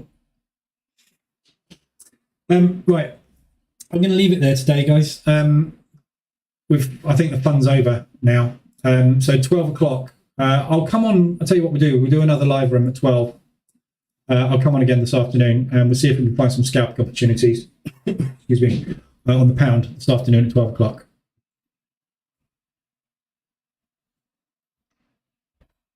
Because obviously we got the rate announcement there, which is going to send the market into turmoil version 2. So I'll come back on later on, and obviously we'll see how we get on with this account.